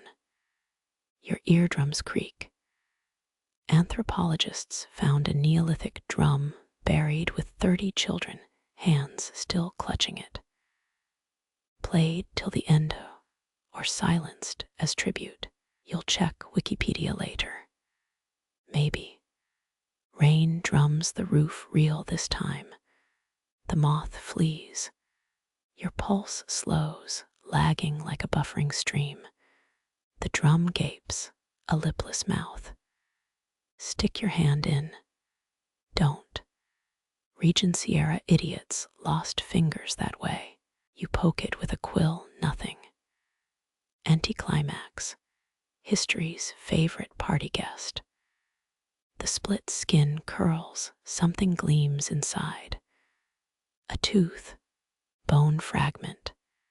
You lean closer, mildew and old blood. Napoleon's drummer boys stuffed love letters into their instruments. This smells like procrastination. Footsteps shuffle upstairs, Mrs. Kowalski watering her ferns. Or the drum's prior owner checking in. Your neck prickles. You slide the drum behind a taxidermied parrot. Let them bond. Outside, the bus sighs. Its diesel growl syncs with your headache. 12 drummers drumming. 10 lords a-leaping. 6 museums overcharging. The marble sinks in your pocket, cool again. Dust settles. The shop holds its breath. You linger waiting for a last beat. Only the clock's grin ticks on. Rhythm's a cage. Rhythm's a drug. Rhythm's a debt unpaid. The parrot squawks, you jump. Just the draft, probably. Your palm slaps the ledger shut. Dust plumes spiral like ghosts catching a cab. The crackle of old paper lingers, like radio static from a dead station. 17th century scribes in Venice mixed crushed pearls into ink, said it made words sing truer. These entries croak, a chorus of dying frogs. A moth flits past, wings snagging on your eyelash. You blink it free. It wobbles toward the window. The ledger's leather feels warmer than before. Or maybe your hands are cold. Gutenberg printed 180 Bibles. But scribes kept jobs copying marginalia, doodled dragons, rants about bad ale. This ledger's margin has a tiny noose. Aha, sunlight stripes the floor, each mote of dust, a frozen firework. You stand, vertebrae popping like bubble wrap. 365 days since the shop opened its door to you. A year of peeling price tags off history's garage sale. The floorboard creaks a farewell. Or a stay. Behind the counter, Mrs. Kowalski's fern drips onto a ledger entry, blurring salt, 12 bushels into slaughter, 12 butchers. Freud would have charged extra for that slip. Victorian clerks believed ledgers could curse you, spend too long balancing them, and numbers crawled into your dreams. Jokes on them. You've seen tax audits. A breeze sniffs at the book's edge. Pages flutter like something's trapped. You press down, the cover pulses. Liechtenstein's National Archives once misplaced an entire century of records. Found them in a castle latrine, apparently filing got medieval. This ledger's safer, though that bloodstain looks fresh. Your thumbnail picks at the lock. It flakes like old pastry. 1860s Parisian vaults used book locks. Turn a page to chapter dues, and boom, open sesame. This one sticks on chapter nothing. Historians still argue whether Renaissance bankers encoded spy notes in ledgers or just had terrible handwriting. The shop dims, clouds choking the skylight. You flick your lighter, the flame bows left. North, always north, 9th century Norse traders navigated by peat fire smoke, the breath of Odin's goats. This flame's just a pyromaniac compass. Silence pools around your ankles. That drum, has it stopped? You glance at the taxidermied parrot. Its glass eye gleams a maybe. Ottoman tax collectors wore ledger pages as armor parchment over chainmail. For intimidation or stapler shortages. Rain taps Morse code on the roof. You catch SLE na. Paradolia's a bitch. 18th century sailors swore rain patterns predicted mutinies. 18th century captains called that useful superstition, kept crews too busy staring at puddles to revolt. You slide the ledger back onto its shelf, its size, binding sagging like an old hammock. A hairline crack splits the spine. Something winks inside. Gold leaf, mica. Habsburg archivists sewed jewels into chronicles' bribes for future historians. You lean closer, mildew and disappointment. Streetlight bleeds through the window. The display case glows like a jello mold. 12 items missing since you started. 12 voids whispering, find us. That narwhal tusk still points to Jersey. Missed connections. The doorknob rattles. A key grinds Mrs. Kowalski's 3 a.m. rounds. You vault the counter. Your hip clips a jar of teeth.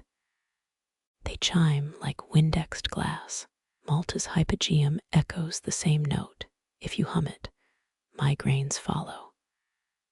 Backdoor sticks, shoulder it hard. Night air slaps your face, wet and diesel sour. The alley dumps you onto Commerce Street, brick walls, sweating with last century's ads. Schmidt's lager, the drink that follows back. Stale advice. You glance through the shop window, the ledger's gone. Replaced by a snow globe, Prague's clock tower under fake flakes. A receipt pokes from the door, your name misspelled in red ink. Carbon copies, the shopkeepers I know. Traffic lights swim in puddles, electrical eels in a black pond. Your shadow stretches, merges with the alley's ink. Venetian merchants burned ledgers to hide bankruptcies. The ashes clogged canals for weeks. This one's still out there, breathing under dust. The bus arrives with a wheeze. 53 people inside. 53 reflections in the glass. Yours winks first. You press your palm to the steamed pane. It fogs a half moon. Somewhere behind you, a page turns. The ledger settles against the shelf, its weight a sigh pressed between leather and time. Dust swirls in the streetlights, glare a galaxy, collapsing into quiet. Your breath steadies, sinks with the moth's wings still trembling against the glass. 17th century ink stains your fingertips, a phantom map of forgotten trades. Mrs. Kowalski's fern drips one last drop, water bleeds through salt 12 bushels, until the page softens to pulp. The lock crumbles in your palm, iron rust blooming like a tired rose. You brush crumbs from your sleeve, each flake a whisper of dead chapters. Rain hums hums through the alley. Puddles mirror the swaying traffic lights. Your reflection wavers, a smudge of shadow and street lamp gold. The bus engine fades, replaced by the skylight's muffled heartbeat. 36 steps from the shop door to the curb, each one gentler than the last. Wind riffles the display case. Fake snow in Prague's globe swirls, settles. Your misspelled name bleeds into the receipt's fibers, red ink dissolving into night. The narwhal tusk dims, its spiral trailing into static.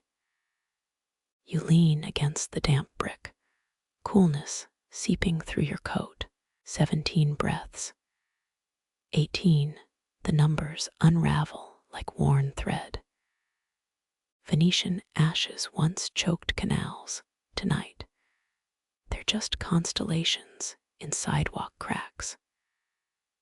Your eyelids dip, ledgers dissolve into half-remembered dreams of northbound flames and parrot songs. The alley holds its breath. Even the parrot's glass eye dims to gray. A single page drifts somewhere, settling into a drawer lined with moth silk.